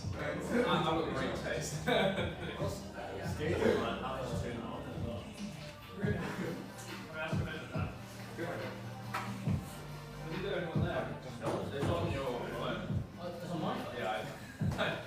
Change it so I can do stories. Oh, cool. Anyway, cool. Hope you guys enjoy that little section. It's quite cool to get you guys like getting up and filming. Yeah, okay. Just to put my mic back on. Yeah, so I hope you guys enjoyed that little segment, just getting up and filming, just kind of create different amount of movement. Hopefully it was really fun. If you do have any other questions later on, just feel free to ask me, because obviously if you guys are just starting out, it's quite hard to just get all the different movements and trying to like get your body moving in the right way to get all your shots. Next thing we're going to do right now is just talk about storyboarding, and we're going to use Luke as a model. You can stay sitting down for now, yeah. We're just going to use Luke as a model later just to help film. So we're going to talk about what is storyboarding, why is it important, and how can you do it. So storyboarding is basically just planning out your shots beforehand. As I mentioned earlier, when you go and visit a location, it's really good to visit a location before, see what it looks like, take some photos, or just try and get photos of where you're going to be filming, so you know what you're going to be working with. Sometimes you don't always get that luxury, so you have to plan it on the day, but if you can, and if you're doing video shoots in the future, do try and get like either photos or visit the place before you shoot. So what is storyboarding? Basically planning all your shots. It includes the movement, how it's going to look, the aperture you're going to use, the focal length you're going to use. You can actually have as much detail as you want in a storyboard. I'm quite a visual kind of person, so I don't tend to write as much. I kind of just, like if I do plan, I just draw out. You don't have to be good at drawing either. You can literally just draw stick men just to help you when you're on your shoot. You get exactly what you want. I feel like as long as it makes sense to you, it doesn't matter what you draw. As long as it makes sense to you, yeah. And the reason why it helps, especially if you're doing something that's story focused or you're focusing on a process, you want to be able to capture everything, and you don't want to, usually you should overshoot and shoot more than you actually need. But if you can shoot everything that you really need and then shoot more afterwards, you're going to be set because you know that you've got what you want. There was this one project that I did. At first I completely flopped it, and the client was like, yeah, great first stab at it, and I was like, oh, okay, cool, and it just was not good. But luckily I had actually filmed in a location before, and then I asked the client, can I shoot it again, because I knew exactly what it's going to look like. And so I just thought about the lighting, how things are going to look, and I literally planned every single shot in the whole thing. So I was filming my cousin. Basically, he like grabbed the jacket off the bed, and then I got another shot of him like grabbing it off the bed and then putting it on, and a shot of his arm like going through the jacket, and like added all the sound effects. And because I storyboarded it all, I knew exactly what I needed. And then afterwards, when I've shot all of that, I can just be like, if I have more time, I can shoot more. If I haven't, then I know exactly that I've got what I want. Send it to the client, and they're like, okay, yeah, that's fine. We don't need any more edits. And I was like, super happy, because first time they didn't like it at all, and I know they didn't like it. But then after, storyboarding, because it's very, very important, the client was really happy with it. Obviously that's a why, because it helps you plan. And how is... I think also on a why, like it's just, it's so important as well, because when you're on a shoot, it's so easy to just get so caught up in it and kind of forget the structure of what you're going to film and like what you're aiming to get, and then you'll get home and realize you've missed some shots. So another word for storyboarding is like shot listing, and it's just basically making sure you're getting what you need, and you don't have to, on the day, you don't have to worry about it because you've got it all planned out. And one thing is, like, things change on the day. There's always going to be something that not goes wrong necessarily, but just goes different to how you expected it to. But this is just like almost like a fail-safe option, so at least you have some sort of idea of how you're going to film it, when you're going to film it, and that you need to get this shot, because it's easy just to forget. If you're just trying to memorize everything, it's really, really hard. Having something visual down on paper helps you a lot. Okay, so, and then with storyboarding, it's very, very simple. You just kind of draw squares, or you can and leave some gaps here if you need to make notes. And this can help with your focal length, your aperture, your shutter speed, or just the kind of vibe you want to go for. So what we're going to do now is we're going to be filming Luke leaving this hotel, potentially grabbing a coffee, not sure yet, and then meeting Cyrus outside is it in the gardens? In the park, yeah. In the park. So there's a really nice park around here. So it's going to be nothing like crazy different movements and stuff, but it's just going to be focusing on how you can utilize different focal lengths, different shots, and just utilizing different angles to tell a story of Luke moving through the hotel. Yeah, I mean, we want to keep it it's obviously very simple, but we want to keep it simple because it's about the process. It's not really about like what we're filming. Yeah. But yeah, we thought this would be like quite an easy way of doing it, and it's lovely area, so it should be easy. And you guys we're gonna like have a little like stash where all you guys can like chip in. The first thing we want to think about is like what kind of like mood do we want this to be? It could be very, very dramatic, like Luke running out the hotel and like meeting Cyrus right at the end. It could be very, very slow. Luke, I don't know, we could make Luke dance around in the corridors and like he's having fun. I'm sure I'm sure we'd be happy about doing that. I mean, yeah, we could do it like, have you guys seen the intro to Baby Driver? I don't know if you've seen that film. There's like that long sequence from dancing through. Yeah, maybe we should have that. I mean, Luke was with Billy Elliot, so he has got some moves in him. Yeah, so do you guys want to run with that then? Something like just quite dramatic and quite funny, and we can like do something like that? Awesome. Yeah? Okay, cool. Luke's all about it, right. So we need to think about the first shot, and what do we want to do? Do we want to introduce Luke first? Do we want to show the area that he's in and then he comes in? What do you guys think? I'm just going to let you guys just brainstorm me, fire me ideas, anything. What do you want me to do? So it could literally just be like a shot of Luke right at the beginning, like he's got his head down, going from the back or facing his front, anything. Like this doesn't even have to make sense. So it just has to be... Even like a super simple thing like this, there's so many ways of going about it. So you can start it like that, using Luke as a subject, or you can start with a wider establishing shot, which is just would be like of the hotel, and then Luke walks into the frame to sort of like present him. So it's just... No. Kind Why of. not? Well, I like the idea of running out. Like, can I like set? Yeah, man, just do it, mate. Just set it out. So I'm like, I don't know, maybe I'm on my phone or I'm on my computer, and then like I realise something, and then I'm like in a rush to get somewhere. I realise maybe Cyrus like hits me up, and he's like, right, you need to get out of here right now. Boom. So I like, I need to do that. So I grab my shirt. I grab my shirt and then run up the stairs, like grab the railings. Shot like that, cool. And then I run out of the hotel doors in like a rush and hurry and sprint, and then like down through the streets, get like some movement going, and then I meet Cyrus, and I'm go, yo, what's up, let's go, and then we can go. All right, cool. That's a good idea. Right, so I'm gonna help you guys out with the first shot. So if Luke's saying like he's on the computer, so we have a couple of computers, do you guys think like having like a shot over the shoulder of him like typing? Yeah. So we don't actually know who he is yet. So if we like draw that out. What I'd imagine is like, I don't know, Luke's shoulder here, and then like an arm. If you guys don't understand this, like I completely understand you, but it makes sense to me. So like obviously here's his hands, and then like here's his laptop, and then like his keyboard here, and then like his head is like here. and you can like imagine like a shot of him like typing. Yeah, you guys understand? So like I'm actually like using the kind of the rule of thirds here. We could have, I don't know, a camera here, and then like a coffee. Yeah, so like that's like the first frame. So right now we're showing someone typing on a computer. We don't know who he is. And if we're going to use shooting over the shoulder, we kind of want a slight bit of depth. So we could shoot like, say, we could just keep it easy today and just say that we'll film at either 35mm or 16mm. So 16 is wide, 35 is close, and then maybe we might switch to like a very close-up one later on. So let's say we have like 135s. I've got I got 135 with me.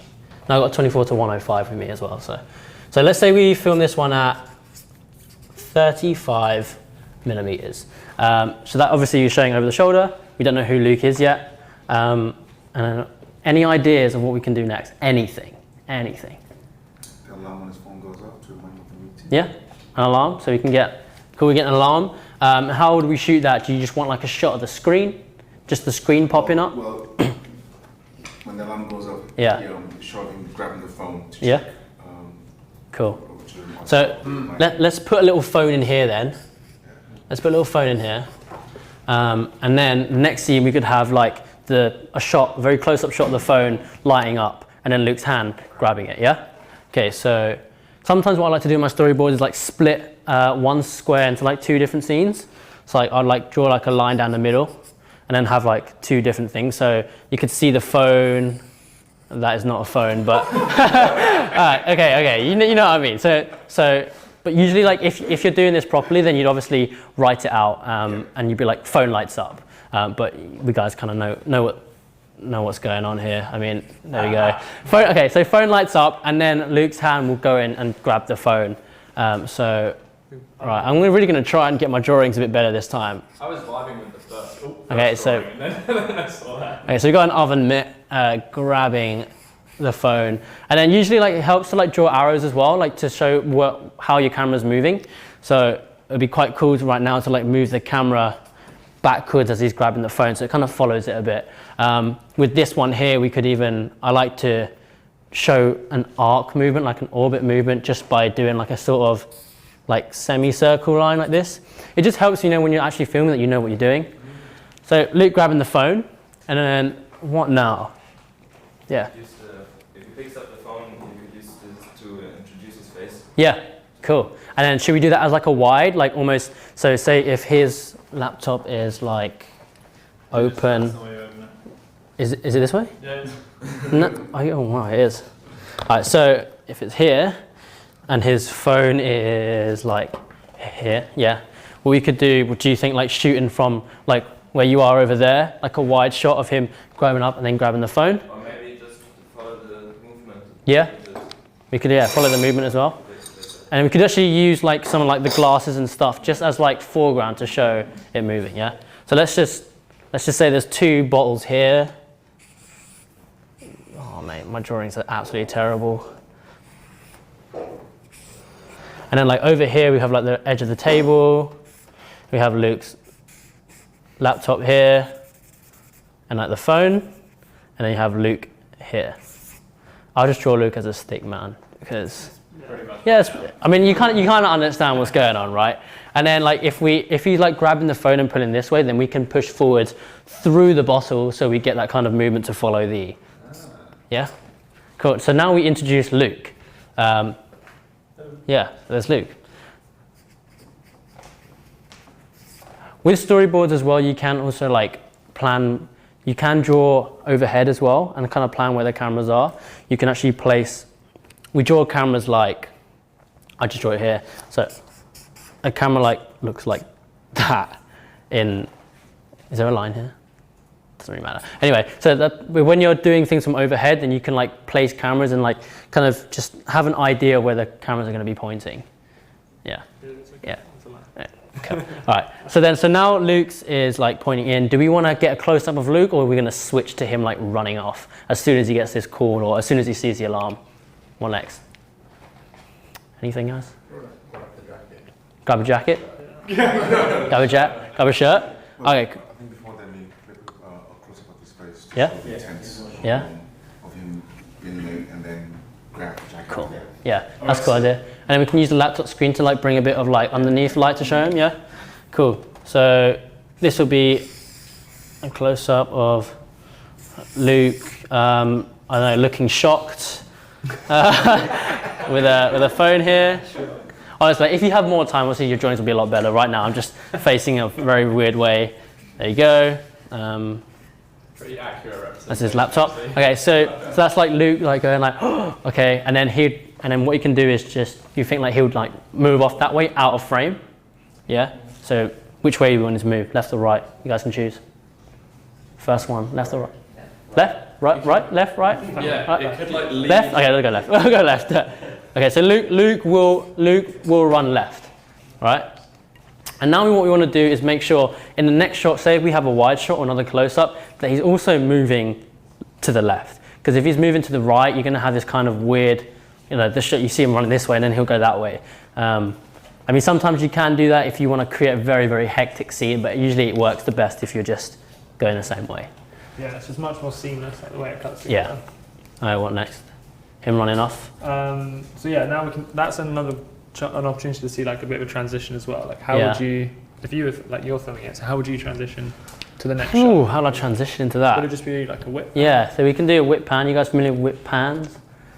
So basically, this is basically an in-camera movement. You can fake it when you're in post-production. It doesn't look as good. So if I was filming Luke like over here, so say if I was like over here, Luke, imagine if I was over there and Luke runs off to the left, yeah, so run off that way.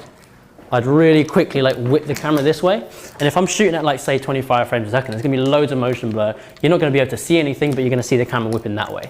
And then what I can do if I'm switching to a wide shot of Luke running this way, then I can just whip back again. And when you edit it, all you gotta do is put a cut, because there's so much movement, you're not gonna really notice the cut like that. You can blend it if you want, but like it's usually just very, very simple. Just do a quick cut. Yeah. So let's do a little whip pan here. Yes. And then cool. And then what can we do? What do you need to write it in? Yeah, I'll write these down in a sec. Big old arrow. I guess you could just do like an arrow, but yeah, cool. Just we could just like whip it into me running out of the hotel to keep it short. Yeah, we could do that. We could also do a shot of him running out the hotel and like putting the shirt on, like getting one arm in. You know, like if he's running one shirt and he's like running, and you can get that kind of movement of him like putting the shirt on. Yeah, you think that's cool? He could always do that outside. Yeah. Like he could always pause outside, put it on, and then run off. Yeah. Break it I was going to show me for continuity. He has to grab the Yeah. shirt while he's whipping. Yeah. Exactly. Yeah. Cool. Shall we keep it in here for a little bit more? He could do like have his feet up the steps. Yeah. Okay. So shall we whip into his feet going up the steps first, and then showing like maybe a shirt dangling from like or we can grab a shirt from upstairs later on. So let's say the camera whips this way, and then we now have like a relatively close-up kind of like tracking shot of Luke's. This is really hard. Feet like running up, and then it's good. He's got super wide hips. Okay, so him like running up the stairs. So what I'm thinking is if like if he's like running up the stairs, what we can do is whip this way and then kind of like follow his feet up the stairs like that. Yeah, that'd be pretty cool. We'll get like that at like 35mm just so we can see the feet moving and create that kind of action. Do you have to match the colours in the background? Usually, yeah, you try to do that in like post and when you're editing. If you're on like a film set, you'd always try and match like your colours, like white balance and everything. But if you're doing like stuff like this where things are changing all the time, yeah, I mean, you should try and match the colours. By colours, do you mean like what's in the background of the shot and everything? Yeah, so like if it was in the air, doing the first whip, the second whip will be in it. Yeah. Yeah. Obviously, like it's very, very noticeable if you're like whipping from inside and then you just whip to like outside where it's super, super sunny. I usually wouldn't do that. I try and keep it like so it's the same color. So like, luckily the hotel like looks kind of similar throughout. So I'd obviously whip to his feet running up the stairs inside the hotel, and then we'd get another shot of him leaving the hotel. And then if we do another whip pan later on, then at least we know the subject knows that it's outside. Yeah, and I think you like because you have that transition, you understand that it's like a different place, a different location. So yeah, it would be fine if it's like slightly different. Cool. And then I think the next shot would be, I think something of him leaving the hotel, like kind of like running out and like looking left and right.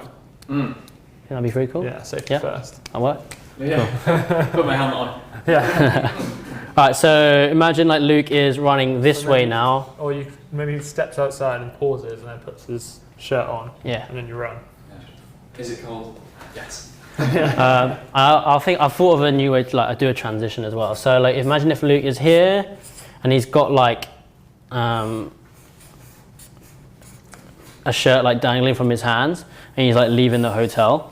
He runs out and then like he slows down.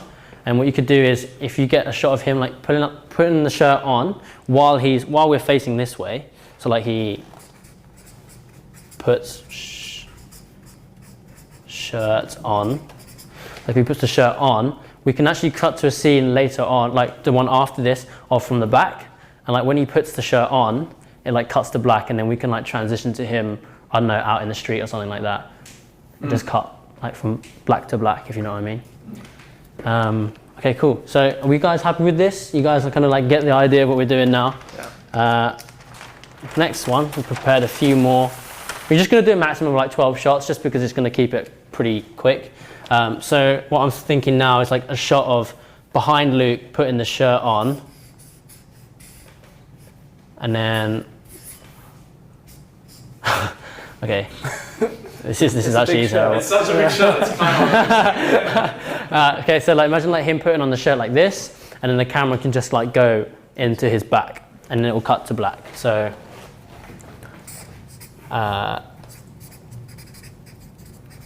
camera in, cut to. So now that we've cut to black, we can have like, we can now play around with what we want to do next. So we're having him now like running to come and meet, I guess me, for example. So we could just show him running along. We could add something else to make it slightly different. So for example, I'm thinking like that scene from Baby Driver, if you guys have seen it, like if for example he's rushing, so maybe someone's walking the opposite way and he has to like sort of spin around them and avoid them, then we can have like a bit more movement that way as well. So we could have that, like he sort of like almost runs into someone, swerves around them and then keeps going. Yeah, we'll do the coffee because it's a bit long. Yeah, so what we've been doing recently in my shoots as well is like, if you're shooting someone, you know, walking, just like one person, it's really cool to have someone else just like walk in front and brush the frame. And what you can use that as a mask, and a mask basically just allows you to, I'm sure you've seen those videos where like someone's walking and then like the scenes like change behind them.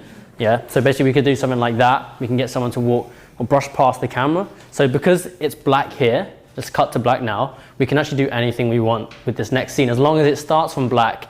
So we could like move from behind like a TV screen, like because it's completely black behind here. We can get Luke like running this way or that way. Yeah, what should we do? So outside the hotel there's like a corner that he'd go around. Yeah. So you could maybe like start from the wall and then he comes around the corner and you follow him that way. Yeah. Do you guys think that's a cool idea? Yeah. Okay, cool. So we'll start from, it's kind of hard to describe this, but like here we have like a wall. It's almost the other way around, but. Oh, it's the other way around? Yeah, so like there's okay. a wall yeah. I'll flip this. Okay, so Luke is like running this way here. So that means that, so now we can like use that to transition into a different scene basically. So now Luke's running. And then what can we do now? Anything? What kind of shot, what shot can we use? What sort of idea can you use to show like him running and it's very, very high paced? Any ideas? I like the idea that Cyrus mentioned with like maybe like showing that it's quite a busy area. Yeah. Because we're in London, it's quite a busy place. And then like kind of maybe having that long lens aspect. I don't know if you want to mix up lenses, but having the long lens aspect and like a bit of depth, me coming in to frame, sprinting through these people, kind of like trying to get past. Yeah. And then just getting that that way we can like, some of you guys can be in it as well. Yeah. We're gonna all get involved. Yeah. The camera is parallel from him and he's walking like going there. Yeah, and we can get, Camera is kind of yeah, so we can get Luke like, We can get like a few of us if we want like to act out. We can get someone to film it as well. So imagine like Luke's running this way, the camera's like following us this way from like across the road. Cars will be passing, hopefully, people will be walking past, and then right at the end we can actually use someone that walks past right in front of the camera, and we can mask that into another scene. One thing to keep in mind, because we're doing like tracking shots that are quite difficult to do handheld, so we need to, like, you want to make the actual movement in each shot as simple as possible, because if you're actually like running holding the camera, unless you have a gimbal, it's going to be shaky. So if we sort of like that, what you're talking about, but parallel, you could have it quite simple and just sort of a small movement and then maybe a tilt to get the rest of it. Because like running next to it and tracking the whole way will be difficult to get smooth. Yeah, and one way to kind of like fake that kind of like tracking movement if you don't have a gimbal is use a very, very like long lens, so like maybe 100, 135. So basically you're getting that kind of depth, and if you just pan like this, you're going to get a lot of movement, especially if it's far away, you're going to get more movement. So if you just pan like this using like a longer lens, you can track Luke and hopefully it'll look really good. Yeah, we'll do that. Cool, so I don't really know how to draw this. There'll just be like a whole bunch of people here. So Luke will be running this way. Do you think that way's good? Yeah, we'll keep it running this way. And then there'll be like just a whole bunch of like other people here. As long as it makes sense to you guys, that's all that matters. And then, yeah, so. And I'd say like we could film this at like 105, because in the Sony Creators kit we have a 24-105 lens. So if we shoot at 105mm, we're gonna get like lots of depth and him moving. And then right at the end we can get one of you guys to walk like directly in front of the camera, and we can mask that to another scene. Yeah. Do we want to have him like nearly running into someone in one of the next ones, or? Okay, we can do that. Can do that as the next one. Yeah. So that how should we get this angle?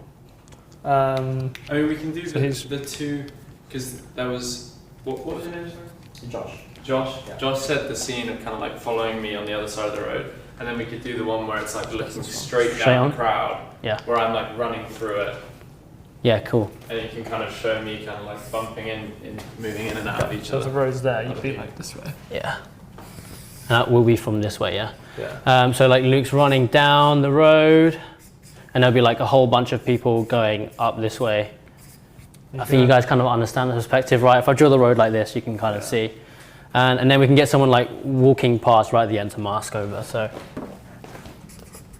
at and walk past mask. So that just knows that you guys can get a mask right at the end. We can actually repeat that shot a couple of times to get the right one. Sometimes if you walk past too fast, it looks a bit wrong. So you just get that kind of like natural movement. Yeah. And then we have 2 more shots left, and we have to get Luke meeting Cyrus at some point. So I'm gonna let you guys decide the next scene. It can literally be anything, anything. So. As in like, why am I meeting? Yeah. So the next shot can be anything to like introduce Cyrus, or like, so as a person walks past, I don't know, we can see. So this would also affect like, I guess, his mood for the rest of it. So whether it's he's rushing here for a good or a bad reason. Or like a date. Like yeah, maybe I'll put flowers. Yeah, we're going on a date now. He realizes he's late for a date. And I was a bit too complicated though.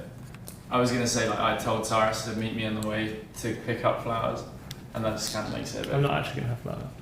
No. I think I will just, when the camera is a wide angle, and then I'm going to start in the middle, and Yeah. then both of them are on the same side. And then you're going to pan back, and then they're going to just kind of grab their hands and like.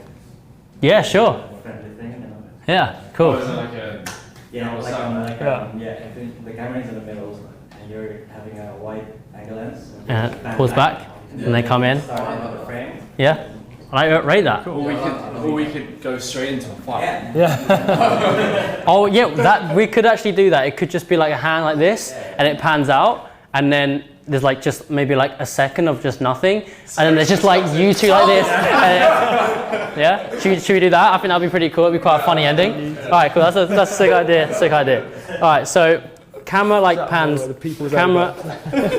Last scene is me lying on the floor. So like camera pans out, and then like you. So Luke and Cyrus walk in. This is kind of hard to draw. So imagine these are their arms, like.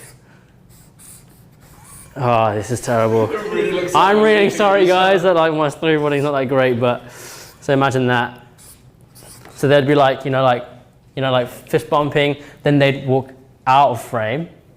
So then it'd just be like maybe like a second of just nothing. And the people are just like, oh, there's just two mates walking together. And then we can just cut to like another wide shot of them two, just like this, and then like ready to like punch each other, and then we just cut it there. Really friendly, so just beating each other. It's like the beginning bit of like Tekken, where they're like facing each other. As I said, it doesn't have to make sense. It's just a way for you guys just to like find different angles. Yeah. KO. When you guys go for lunch, and I'll find like a massive KO, maybe like logo or something, just put it right on the front. Right, okay, so then we'll just get like a shot of you guys like ready to fight. Yeah, that's pretty good. That's not bad, isn't it? It's getting better, yeah. I'm getting better as I go. Cool, and then we can have like, I don't know, I can get like I don't know, it can literally just be anything, just like, You've been practicing, haven't you? Yeah. 50 seconds, 60 seconds, and then I can get like a massive like fight logo, and then we end. Boom. Yeah? Is that cool? You guys think that's good? Yeah, I mean, why not? Okay, cool. So if we're all happy with that, then we're going to get to shooting, because it's now 12:30, and the session finishes at like 2ish, so then I need you guys to have like half an hour break. So we'll go shoot for half an hour, then you guys can have a little break, and then we'll just get stuck into editing. I think the best way to do it, because it's going to be really difficult if we're all shooting the same thing at one time, if we just each take one scene, and then like, obviously there's more than there's less than 12 of us, so we'll just like roll on to the next one. Yeah. So that's probably the easiest way. Cool. So maybe just anyone want any particular scene out of those, or should we just like number you as we go out? Just go in a little circle. Yeah. So who wants to, so should we get set up for the first one? Cool. So Luke, what you set up. So does anyone want to go first? Yeah, who wants to go first? Literally, it's going to be all fun. Everyone's going to be chilling. So I'm going to get this chair.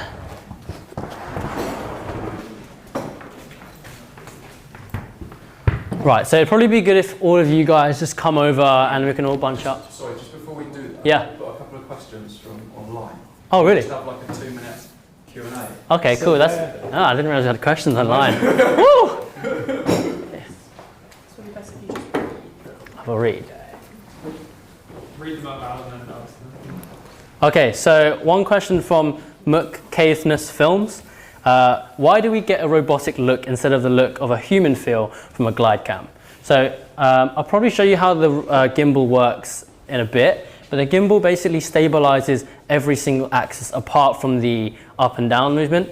So if you're walking, like bouncing up and down, you'll get that kind of movement. So, but it will stabilize every single axis. A glide cam basically still stabilizes your axes, but it does it in a smooth way. So imagine like you're jerking, like, you're rolling this way and it will be shaky. A glide cam will kind of like smooth those rolls out. So you get that kind of like gliding feeling. And that's really good for weddings as such, because you kind of want that human feel. You kind of want to feel like you're going to be there. But when you're shooting like a film or something like is scary, or you just want that kind of like robotic feel to feel like, you're not really supposed to be there. So there's different types. Do you guys know what a Steadicam is, by the way, compared to a gimbal? So yes. Okay, cool. So a Steadicam is just basically like a gimbal, but has no motors. Everything's just balanced on a weight. So when you balance the camera, it's the center of gravity is literally directly in the bearings where like the hand is moved. So because the weight is there, everything around it is also equal. So it'll kind of like be smooth. So what else? Someone asked me when I was filming those shots, were you using manual or auto ISO apertures and aperture settings? I was using everything manual, so making sure everything looks good. How do you handle changes in light in a continuous shot? That is something that's very, very hard to do when you're, just shooting on your own. With cinema lenses, you have aperture lens rings that are smooth, so they're declicked. Obviously, if you on some of the 35mm Sony for the photography one, all the aperture lenses are clicked. But what you can do is smooth it out. So you usually have like a second AC, which is a second like camera assistant, and then they would help you like change the aperture smoothly to match the different light settings. But if you do go into changing light settings, sometimes the best thing to do is set your ISO to auto, because that's just going to be the best way to deal with the light, or you just split the shots and do different ones. Cool, I think that's the questions. Yeah. Okay, cool. Is this one of those lenses that you were talking about? Yeah, so as you can see here, it's de-click, you're not hearing any clicks, it's just completely smooth, so the aperture will change. Like you don't have, f2.8, you don't have f2.8, f3.2, you just go smoothly throughout the whole range. Yeah. Beautiful. Then. Cool. All right, Keenan, there's one more question. Oh, is there? From Upright 101, says, do you use lighting or natural lighting? Do I use natural lighting or lighting? Currently for a lot of my projects, I'm just using natural lighting because it's a lot easier. And sometimes if the budget allows, then you can bring in more lights, but lights are, you have to control them, you have to usually get someone to help set up. If you're moving around and you're always shooting someone who's moving, you're not going to be able to carry a light stand and film at the same time. So usually I just use natural light and make use of what I got, but I do have like a couple of lights at home and I bring them with me. So if I do need to set it up and I'm just doing a static scene and I'm not moving around too much and I want to keep the lighting consistent, then I'd use that. Cool. Yeah. Awesome. All right, so we're going to get to shooting this now. If everyone could just come over here and we'd all get to it. Well, who wants to go first, by the way? Anyone? Any volunteers? Yes. Nothing scary. You gonna go first? Come on. I'm gonna put you in it. We'll film on my camera actually. I'll get the strap as well. Okay. Nick, you ready?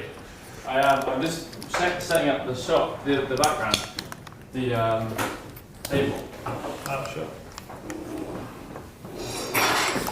Okay, cool. We're going to have the coffee in the shot. Just to show that I'm doing that.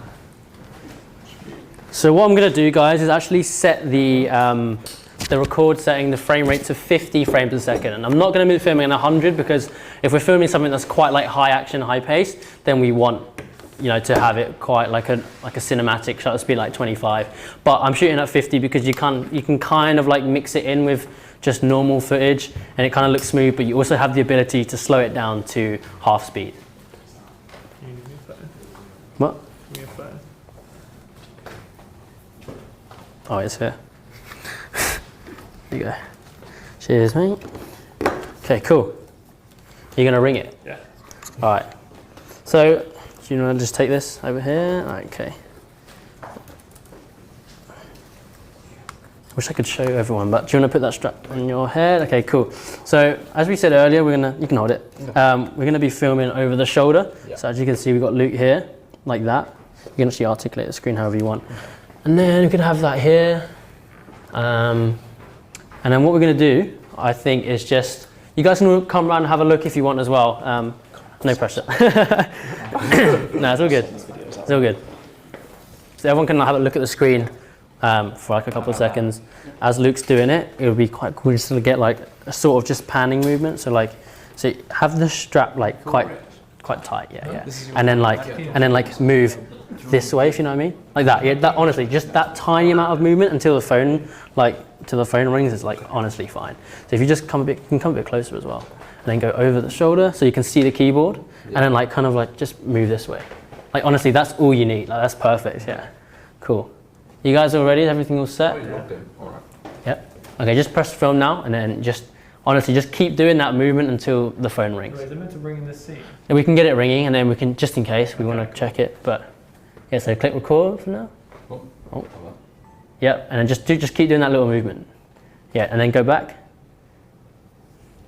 And go forward again, and just keep repeating that orbit movement, just over and over, just so that you always get like more shots than you need. If you just keep doing this, and then at least you're always going to have some shot. Maybe have the phone blocked because it would be. That's fine. We can just cut to the shot of the phone lighting up. Okay, cool. I think to be honest, that's all right. We can just get a shot of the phone ringing in a sec. Cool. Let's just start recording now. Cool. We can actually do. How many of us are there? Do you need me to type? Yeah. Yeah. Okay. Just for continuity purposes. Right. Just go over the shoulder a bit more, and then like just honestly, just tiny movements, just like this. That's all you need. Tell me when. Ready? 3, 2, 1, go. Nice. Keep going. One more. Okay. Cool. Stop there. That's all good. So you only need like a few seconds, and that's good. Next thing we're going to do is actually get. More like an articulated round, so it's more like just like We can do. trying different ways. Yeah. But like, we don't have long. That's all. We don't have long, unfortunately. Okay. So next thing we're going to do now is get a close up. Does anyone want to go next? Honestly, it's a very, very simple shot. Just the phone. Anyone? Right? Anyone? Okay, come on. Let's go. Can you do like a matrix pick up photo? Yeah, Luke could move fast actually. So, yeah. So just what we're going to do is we're going to get very close up of the phone here. So if you just get, you can bend down as well, like this, and make sure that the phone is. How do you want me to react to the call? Just like grab it, grab it real fast. All right. Okay. So yeah. So what we're going to do is how quickly does it It ring? takes a while. Okay, so what they're going to do is call the phone, so it's going to light up. Luke's going to grab it. So I think the best thing to do here is just keep the movement very, very little. So like, I don't know, you can literally just keep going up, down, left, right. Just get a few shots until the phone rings and Luke like grabs it and screams, and then you can start recording. So am I picking up the phone and actually like? Yeah. So we need to repeat the whole We screen. won't see your face in the shot though, so just pull it out. Yeah, just pull it out. Yeah. So first I'll record like this. Yeah. So just as long as you just film the phone here. So if we just focus completely on the phone and let the autofocus do its work. Actually, I'll just switch to manual focus. Okay. I'm not actually connected. So basically, guys, also like sometimes if you have reflective surfaces as well, sometimes it's quite hard for the autofocus to like detect what's actually in. So sometimes switching to manual focus is a little bit better. So I just move this way, right? Yeah. So if you just come in a bit closer, so you can see all the red lines. Hang on, get that out. So all the red lines. So honestly, if you just keep the camera around there and just like move it slightly until Luke gets the call and grabs the phone. You alright? Cool. Ready? Do you want to call now? Okay. So And then just press record. Cool. And literally just keep moving around until. There you go. Okay. Cool. That's it. You're all good. Yeah, very, very simple shot. Thank you. I really like that shot. It was a good phone picking up action. It was actually really good phone picking action. That was really good.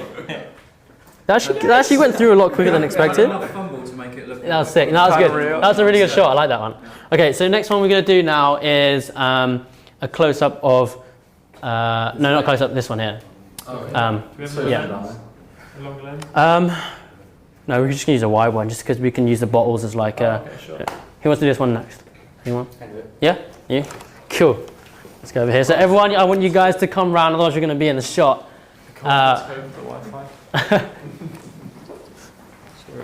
Cool. 16. Yeah, we can do like 24. Like, yeah, 24. So there you go. All yours, mate. So this one, obviously, the phone doesn't actually need to be called because we can't see it from here. Luke can just fake the movement. We can say 3, 2, 1, go. Josh's gonna pan, move forwards, and then Luke's gonna grab the phone. Let me know when the camera is ready. Do you counting me in? I'm gonna count all you guys in. Let me know. So camera's ready. Luke, are you ready? All right. So 3, 2, 1, and go. Cool. Yeah, do it one more time. I was late? Yeah. So what I need to call You're it just gonna pick it up. as you count that? As I count, yeah. Oh, sorry, I thought you were, that was the... Alright, sick. That was really late. Okay. Ready? 3, 2, 1, and go. Do I Cool. need to speak? Should I say hi? This is another scene, I think. Yeah. Or are we No, just no. cutting straight? Yeah, we can just cut straight. Like it's just. So for one like quite easy trick you can do to get really smooth shots, it's simple on a table like this, is use like a jumper or something like that. Oh, wait, If you had it from here, you just go the other way. But so if you want to get it super smooth, you just press play, press record. Okay. Basically, it's easier if you do it this way. So if I just pull this, Oh, that's so cool. Look at that, sorry. and super smooth. That's just like a really simple like trick to get smooth footage. Oh, my camera's like, why did they just slip? All right, cool. So the next thing we're going to do is obviously on the storyboard is get a close-up of Luke. I'm going to switch to the 24 to 105. There's an f4 lens. It's also in the creators kit as well. So obviously when we shoot at 105, we're going to get a very close-up of Luke. We can get a reaction shot of his face, and then we're going to actually see what Luke looks like, basically. So we're going to switch lenses now. Cool. White to white. It's going to look like. I don't think it looks the same. Right, who wants to shoot a little closer of Luke's face? Who's next? Anyone? Exactly, who wouldn't? Yeah, you? Okay, cool. What's sad is I'm picturing James Bond, but what I'm going to get is totally So, hang on. It's quite hard to. So as you can see here, we can just like, we could even like just pan up like this when Luke's like picking up the phone and like answering it. Oh, right, cool. I'll let you take control. So if we can just get as close to Luke's face as possible. So when you almost like. Do you want to get this genuine? Because Mike is on the phone right now. Is he actually? Yeah. Tell me when. Okay, cool. Right, you ready? So like almost like just like really quickly, like just like pan up to his face and like as he sees it. So let me just set this to manual focus for you. So focus on his face. And then okay, so all you need to do is just keep the camera there and just like pan up when he answers. Cool. Ready to press record? Do you know direct Luke? Count him in. 3, 2, 1. Cool. Do it one more time, just with a bit more, forget about that. Yeah. with a bit more like. A bit more. Well. Yeah. Yeah, it just looks shocked. Like it doesn't have to make complete sense, but it's just to show these different shots in action. Cool. You ready? Okay, ready. 3, 2, 1, shock. Cool. Yeah, then we can like crop in and out as well. Yeah, that's all good. That's all good. We actually need to get you running off as well. So we might have to do that one more time. Shot? Yeah, we've got to get you running off. I guess I need to answer it then, right? Like, yeah, you can be like, okay. And then you run off, yeah. Can you slam your laptop down and kick? That's what I was You already knew, okay. So what you got to do, remember we're going to whip pan as well right at the end. Just because, yeah, like that way, so that way. You know which way you're running? That way. So I'm gonna go like this. Boom, slap down, and then I'm gonna go. Yeah, grab the shirt as well. Yeah. Okay. Cool. All right. Cool. Yeah. You're gonna just like follow that. It doesn't even have to be like perfect, because you can just, as long as you get his face in and when he moves, just like follow it and like just track it. So we're trying to create this kind of like hectic movement. We don't know where he's going. We're trying to create this movement. So. Any acting tips, guys? How am I looking? All right. You're looking perfect, mate. Ready? Pang. Okay, 3, 2, 1, go. Okay. And whip. Yeah. Okay. Cool. Is it one more time? That was great. Okay, I'm gonna do this. How was the like? Okay, shall I just go? Oh. Yeah, just go, and then just run off. Just slam the laptop and just run off. So you can just focus on him and then go back onto manual focus. So when he picks up the phone, so bring it down here, and then when he picks up the phone, like kind of like flick up to his face, and when he moves this way, then like kind of like follow it. So try to keep his face like in the center. Yeah, cool. You got it. Ready? Ready. 3, 2, 1, go. And then whip. Cool. I think that will work. Yeah. All right. Awesome. Woo! All right, give a round of applause to Luke. Thank you, Luke. I forgot the Is that the man? Nah, that's fine. Don't worry. All right. So next thing we're gonna do now is get a few shots of Luke like, running up the stairs. Then we'll get outside and shoot the kind of like the fun scenes after that. So we just have one camera there? Yeah, we're just gonna bring mine. So everyone, just get your stuff ready. If you need to bring a bag, then please bring a bag. If you need to grab a drink now, just grab it, and then we're gonna head out. The room will be locked as well, so don't worry about leaving stuff out. Okay. Do I need to turn this off?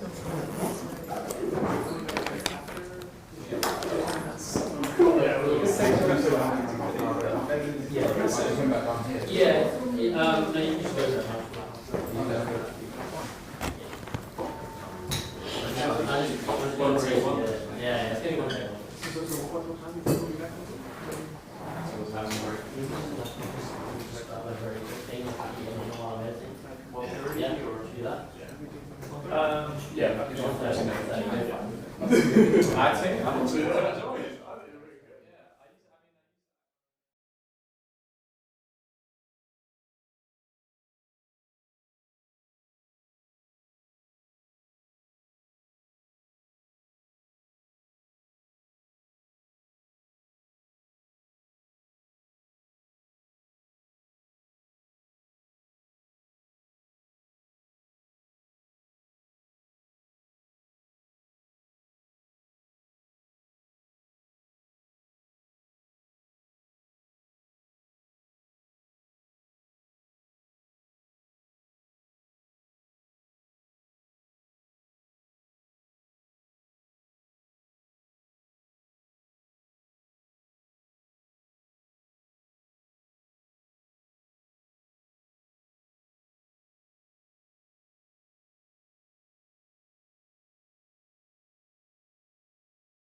about how to start Premiere Pro.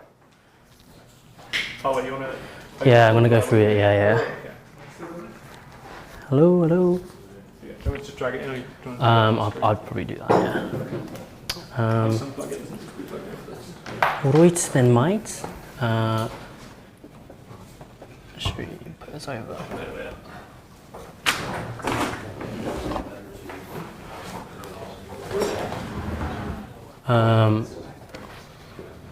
Hope you guys can see. I'll just sit here.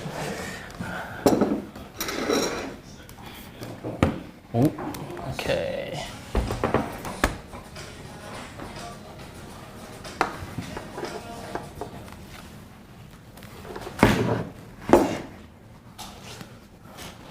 All right, guys, so I'm going to have to really quickly power through Premiere Pro, which is the editing software I use.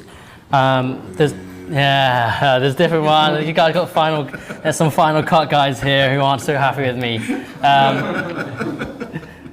Okay, so as you can see right now, I've just opened up the SD.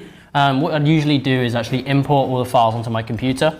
And I'd create a section of different folders to arrange it. It's very important when you're arranging your clips in Premiere or just on your computer that you can access them easily and not just like in a random way. So I don't know if you need to make notes, but what I'd usually do is create, in my computer, I'd create a folder that is just specific for Premiere Pro. And then what I'll do, inside that Premiere Pro, I'll have a project file. I'll name it, so today's one will be like Uk.Shooters Workshop. And then within that Uk.Shooters Workshop, I'll have 3 different things, which is assets, exports, and then project files.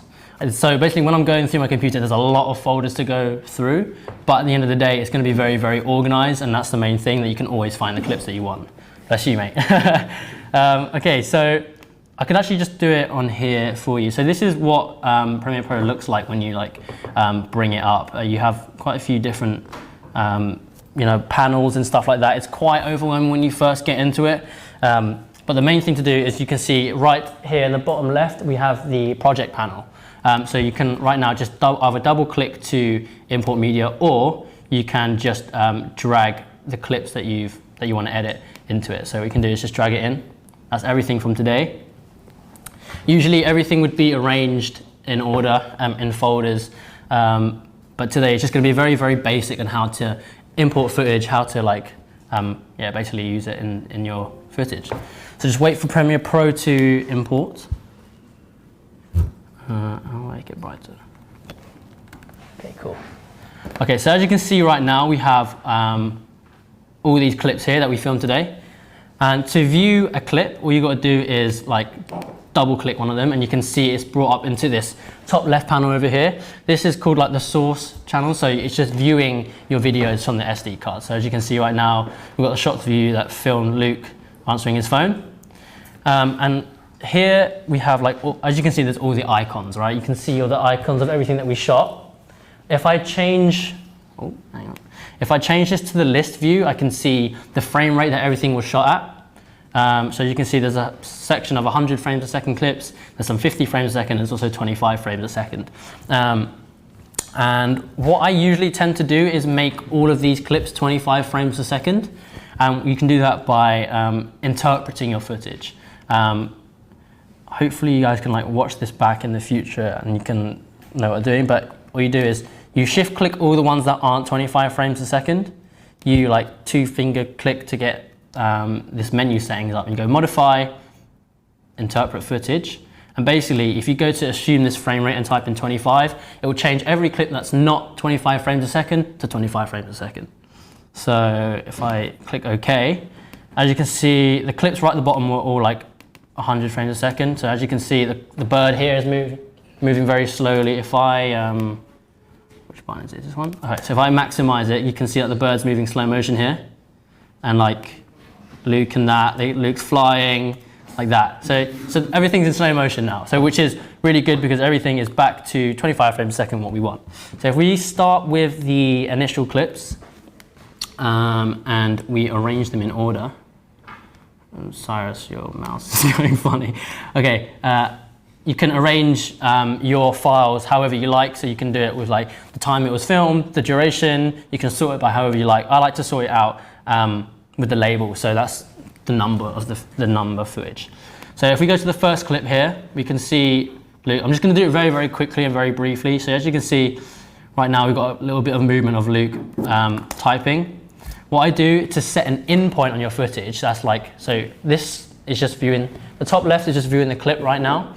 And you could import the whole clip if you wanted to, but I like to import sections of the clips that I need. So to set an in point, you press I. So right now, that's the in point.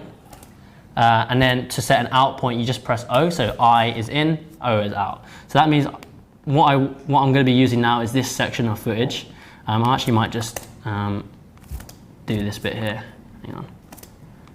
Okay, cool. So, and then all you got to do is take this clip up here and then just drag it into the timeline.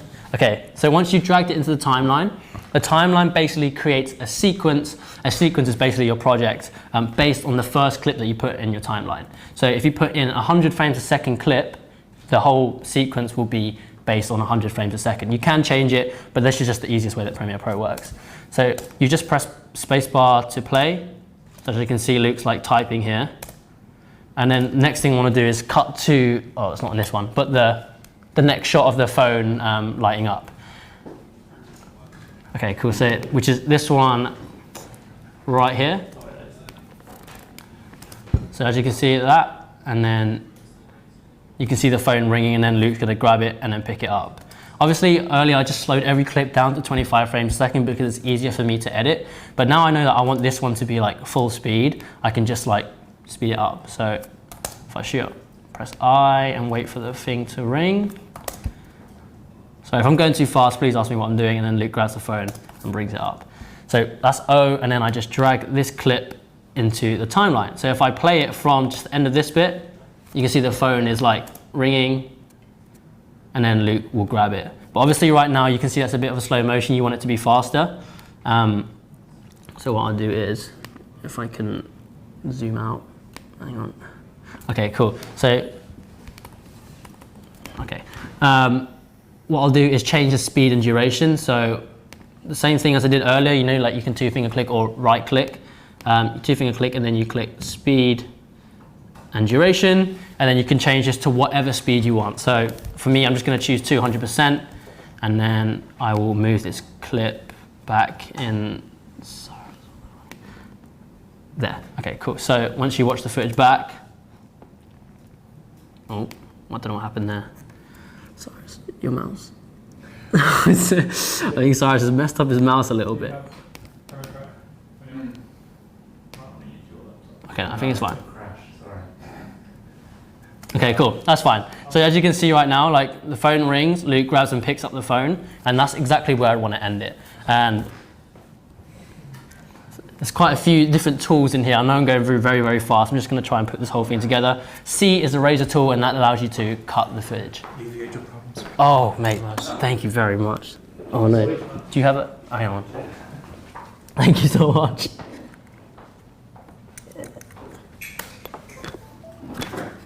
Oh, yes. Okay, cool. Thank you. So as you can see right here, Luke picks up the phone, and I'd want to cut it right here when there's still movement within the frame. If you kind of cut it like right now, it kind of doesn't, when it transitions into the next shot, it won't really kind of flow. So if you, at least if you have like a tiny bit of Luke's hand in the way, you can cut the clip there, and then you can just like delete the clip like that. And then the next shot will be, which one was the press one? I think it's probably this one. As you can see, this is a shot that you got panning in. Oh, it's a little bit wobbly. Okay, cool. So as you can see that one there, and then he'll pick up the phone and then run off. Okay, I like this one. So I'll set I for in point, and then it goes in, and then we can cut to the next shot after that. So I'll just drag that clip in here. And then I'll actually cut it as soon as he's just picked up the phone, like right here. Can you guys see the screen, by the way? I know it's quite small, yeah. Oh, hello. Okay, cool. So he'd pick up the phone here, and then it'll just, do you see what I mean? So like, it's going up. There. And what I'm going to do now is something called speed ramping. Do you guys know what speed ramping is? You guys are familiar with that? Speed ramping is basically when the clip basically increases in speed right towards the end. And to do this on Premiere Pro, you just right click, you click show, click keyframes, time remapping, and then speed. This is quite a cool little feature. I like speed ramping a lot. So basically what you want to do now is choose a point where you want the speed ramp to start. And that's right here. And I create a keyframe, which is this little button here. And that basically creates the point where I start the speed ramp. And all I have to do here is get this little, the line. And this line is basically the speed tool. So if I drag it up, you can see it's gone to 730%. And then if I drag it down, I can go to 1%. So what I'll do is like speed it up to probably like 400%. So that goes back to like normal speed. And then what I do here is you drag it out. So this kind of, as you can see, it creates like a ramp. So if I just left it directly like this, it goes slow and then it just goes straight to fast speed. But now it's ramping up. And then you can use this little like turny thing here, which creates a smoother ramp. So it goes like this. So if you imagine if you're going over a speed hump and it goes like this, it's actually smoother than if you just go up a curb, you know. So if you watch it now, it kind of like speeds up right towards the end. Can you guys see that? And then, because the next clip is also a bit faster, hang on, let's delete that. The next clip, which was, I think it was this one. Okay, that's Luke running off. So the phone kind of like picks up to his head. And it's also good to like check which part of the, like what part of the clip you've cut beforehand, and then you can like go to the next part. So you get in Luke's face like that, like, whoa, and then he runs like that, and then he just runs off like that. And I think like here would be a good point to cut to the next clip where Jack filmed the part of Luke running up the stairs. Put that there. Okay, cool, so, where did everything go? And then I'd speed this clip up as well. Again, speed, duration, there we go. And then I'll change this to like, let's say 400% for now. We're just gonna do a very, very brief edit. It probably won't be this fast in the, actually I'll change this to 200, sorry. 200, there we go. So obviously it's moving fast now. Luke's gonna run off like this. And then I want it to like whip even faster than that right towards the end. So I can do exactly the same thing as I did earlier, time remapping, speed. So right here. Keep the phone stuck to my face. Right here, and then literally just bring it up ever so slightly, and then create that little ramp again. And then it just, okay, so you can see that kind of cut. Obviously, as we mentioned earlier, that the colors aren't gonna match properly, but at least we're gonna have some sort of movement. So if I have it like, if I cut it like here, create in point, and then get Luke running up the stairs, which is actually a really sick shot. Get that, and then bring it down, and then I'll just change the speed as well, because obviously earlier I just made everything 25 frames a second. Sometimes I do have to like speed clips up again. So 200, so it'll move like this. You see that? I know it's not the smoothest smooth, but it kind of like moves over to the next clip really, really quickly, and it kind of works. And then when he leaves, I'm gonna, as soon as he gets up here, I'm gonna change the shot of him leaving the hotel, which we shot here, like that. Okay, and then going up, and then he goes like this. And then the last shot was when he flung it around. So we wanna stop the clip here, drag that, and then put it here. So it speeds up, and I'll speed ramp this. So what I'll do is I'll make it go fast into slow motion and then fast again. So what I'll do is I'll find the clip where I want it to start slowing down into normal motion, which is like right here. I'll play it, and then I think here's another good point where he's gonna like start whipping it around a bit more. So what I'll do is drag that bit up here. It might be really, really fast, but I think it'll be okay. It's like that. So obviously it's gonna speed and then slow down, and then Luke here is gonna, oh, my bad. Okay, cool. And then speed this bit up to like 300% again. So you can see it's It's going to go like that. I'll make it a bit faster actually. That, and he's going to fling it around, and then it's going to go to the next shot, which was this one. And he was like here. Was it not the last one? Huh? Oh yeah. Yeah, this one. So I'll mark it in here, and it'll be like probably slow motion. Watch that, and then it will cut to this black part here. So sick. Yeah? Okay, this is really cool right now. And what I'll do is speed ramp that down like to here.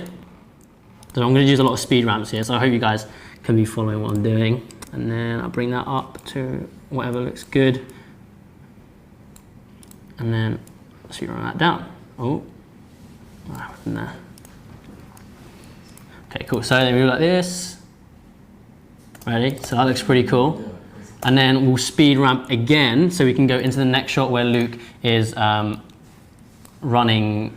He jumps over that pole thing. Like flies over it.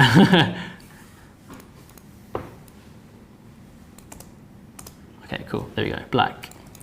Cuts to black, and then we can cut to this next one where went like this. It's not like properly black, but it's okay. Like we can just cut to Luke flying, and then he runs off.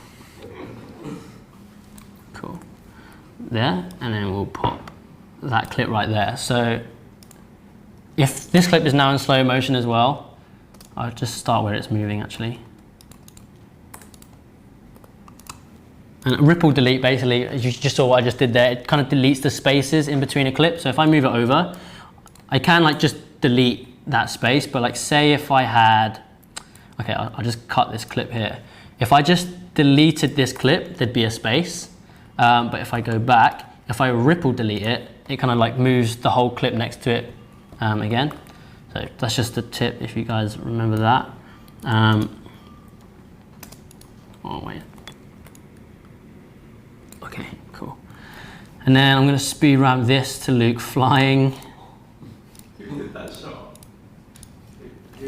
Yeah.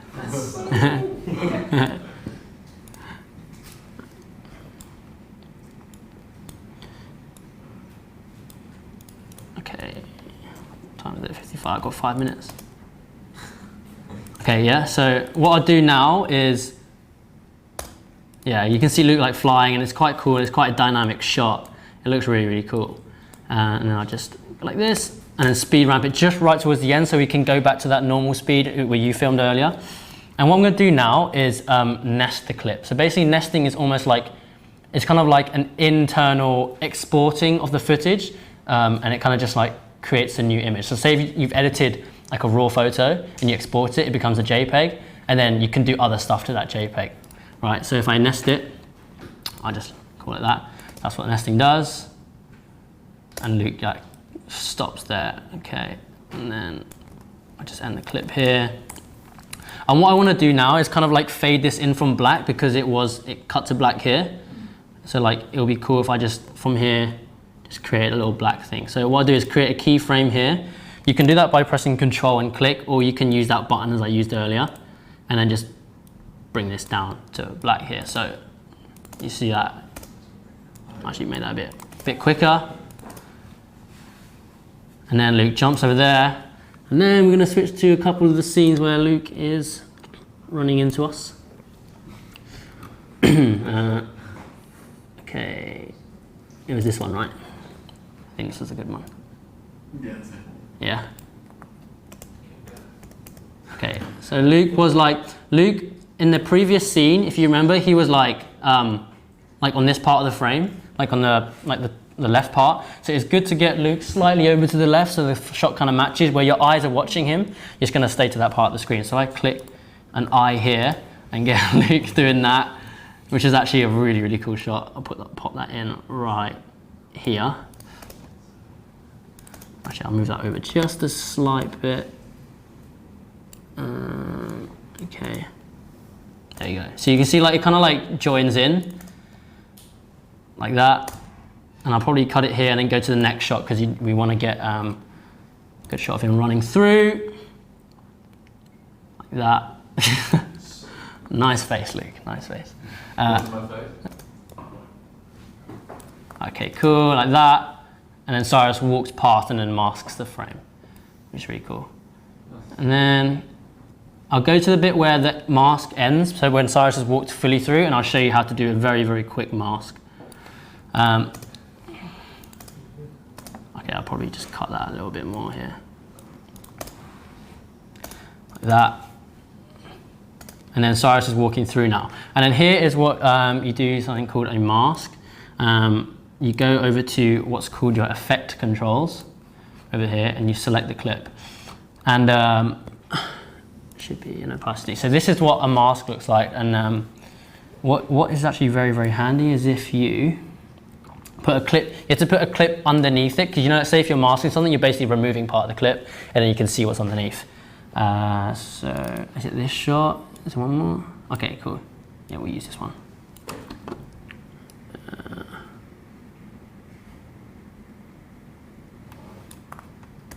Usually you want to match like the movement with your mask, but this time I'll just show you kind of like just how to do it quickly. That. Oh, sorry, it's in the shot. I might use this one instead.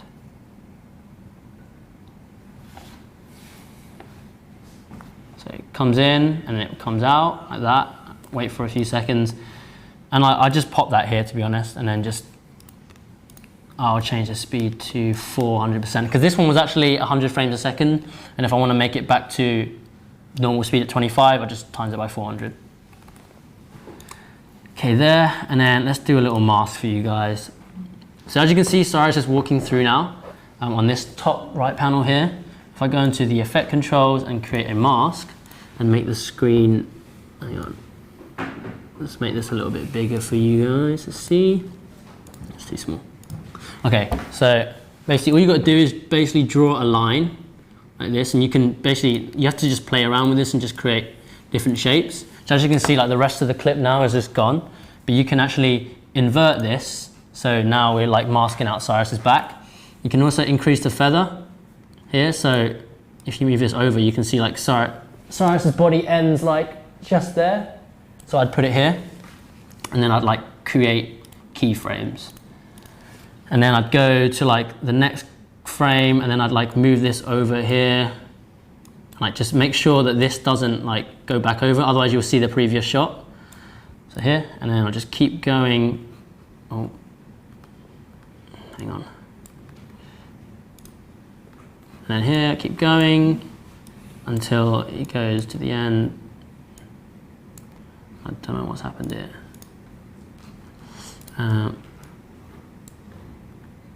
Okay, cool. And then,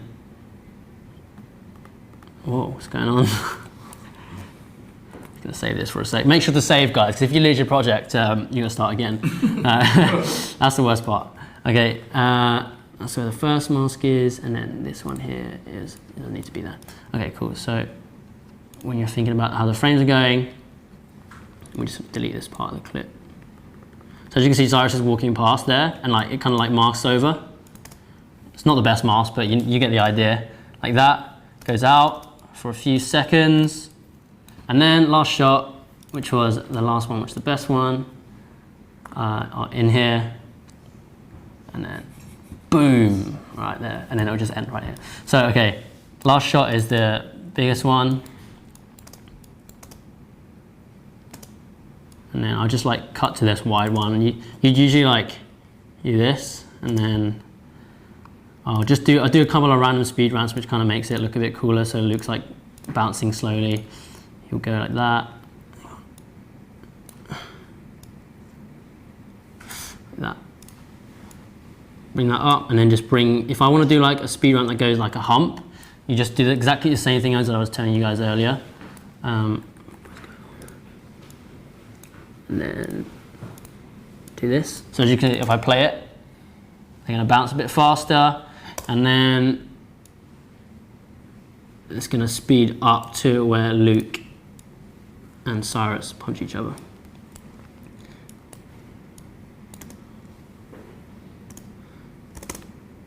Actually, I'll probably slow it down just this part right here, just because it will look quite cool. Create a keyframe here. Maybe one more forwards, and then bring this down to like this or something. It's not too much. Bring that out. Oh, that's a bit too fast, not gonna lie. How do I zoom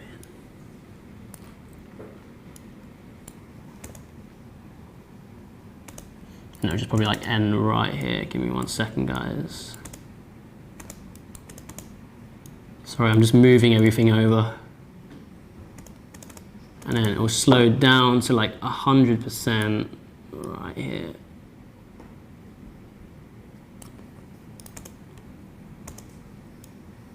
There you go. And then we'll end right there. Okay, cool. Sorry about that, that took a while. So if I play it back now from the beginning, here is what it will look like. And obviously I'd add like sound effects and stuff like that. So we've got Luke here. The phone rings, grabs it, picks it up. He's like, oh no. Whip pans, runs up, comes up, slow motion. Puts the clip on, flicks in. He runs over. Masks it. And then they go a little fight. And then, yeah, then they just go and fight, and then a little bit of a big clip, and then I'll just end it right there.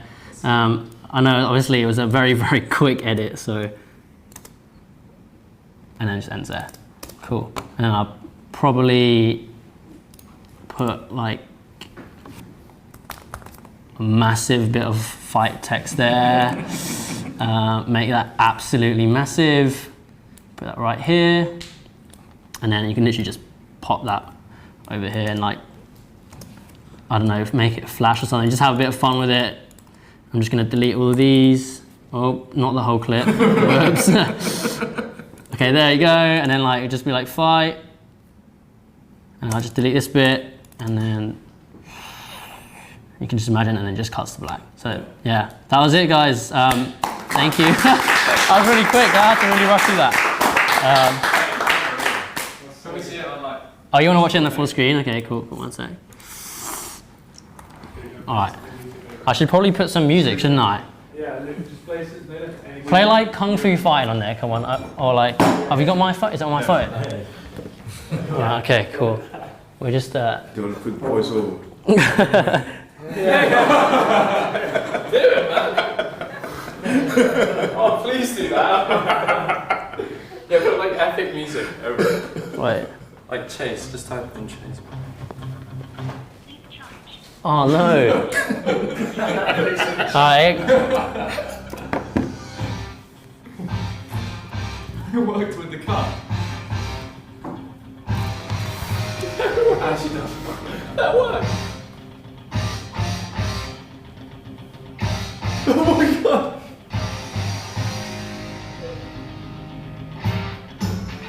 It works perfectly, the music. Yeah, that's it. And obviously with a bit of sound effects and stuff, then obviously it'll be really cool, but obviously we don't have enough time today. Yeah. That worked so well. Hope you guys... That was like one That was awesome. I hope you guys enjoyed that. That marks the end of the event. Do you guys have anything else to say at all? I've got your vouchers that you can take to the store, which is only a 7-minute walk away, so you can redeem your goodie bag. Can I be redeemed online as well? Unfortunately not. Just that store? Yes, but you have got a few days to do it, so if you can't get it today, you can go back another day. Yeah.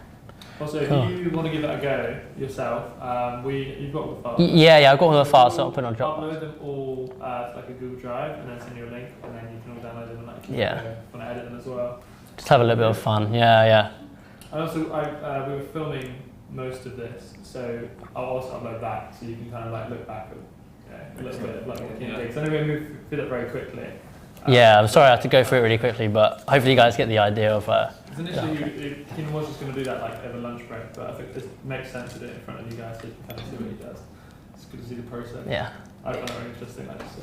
If you guys get a chance to edit them, put them on Facebook or Instagram, and make sure to tag Sony and Jessops and of course these guys, and then we'd love to reshare them to show what a great event it has been. Amazing. With the UKS underscore. For the creators, yeah. Of course. Yeah, but that's everything, yeah. Any stories, guys, or, I mean, you didn't get any photos, so I guess not posts, but any stories you post, tag UK.Shooters, because I'm going to be doing the stories in like 5 minutes. So if you guys want to get on the UK.Shooters stories, it'd be really nice to have you guys on there. So if you put anything up there, just tag us. When you post it, can you post a video maybe on one of the channels and just tag the guys that have done those clips? Yeah. I mean, is it possible to just export that in a minute? Yeah, I'll export it now. Kind of like put it if you guys want to export, file, export. That's it. And then file, export, media. Actually, it's export settings are for another day, but a very, very basic one is make sure that your whole clip is, your whole sequence is selected. File, export, media, and there's like presets on here and stuff. Premiere Pro, I usually just choose YouTube 1080p Full HD, and then it'll export, and you just press export, and then it will be wherever you select it. That's it. I mean, do you want me to export it now? You might as well, yeah. Okay. And I'll just put it up straight away. Boom. All right. Sorry, so I'm gonna just put it on your desktop, if you don't mind. Eye of the Tiger. There we go. Cool. Export. Cool, and then that's it. You just export for basically the YouTube 1080p settings, and then you're good to go. Amazing. Yeah. Nice. Thanks so much. Thank you so much for coming, guys. I appreciate it's a lot of information in a very short amount of time, but I hope you guys enjoyed it. If you do have any other questions, feel free to ask me or any of the team. Drop us a DM or a message or anything. Yeah, we're always available. Hell yeah. Awesome. Can we have a group photo? Of course, let's do it. Of course we can. We have so many cameras.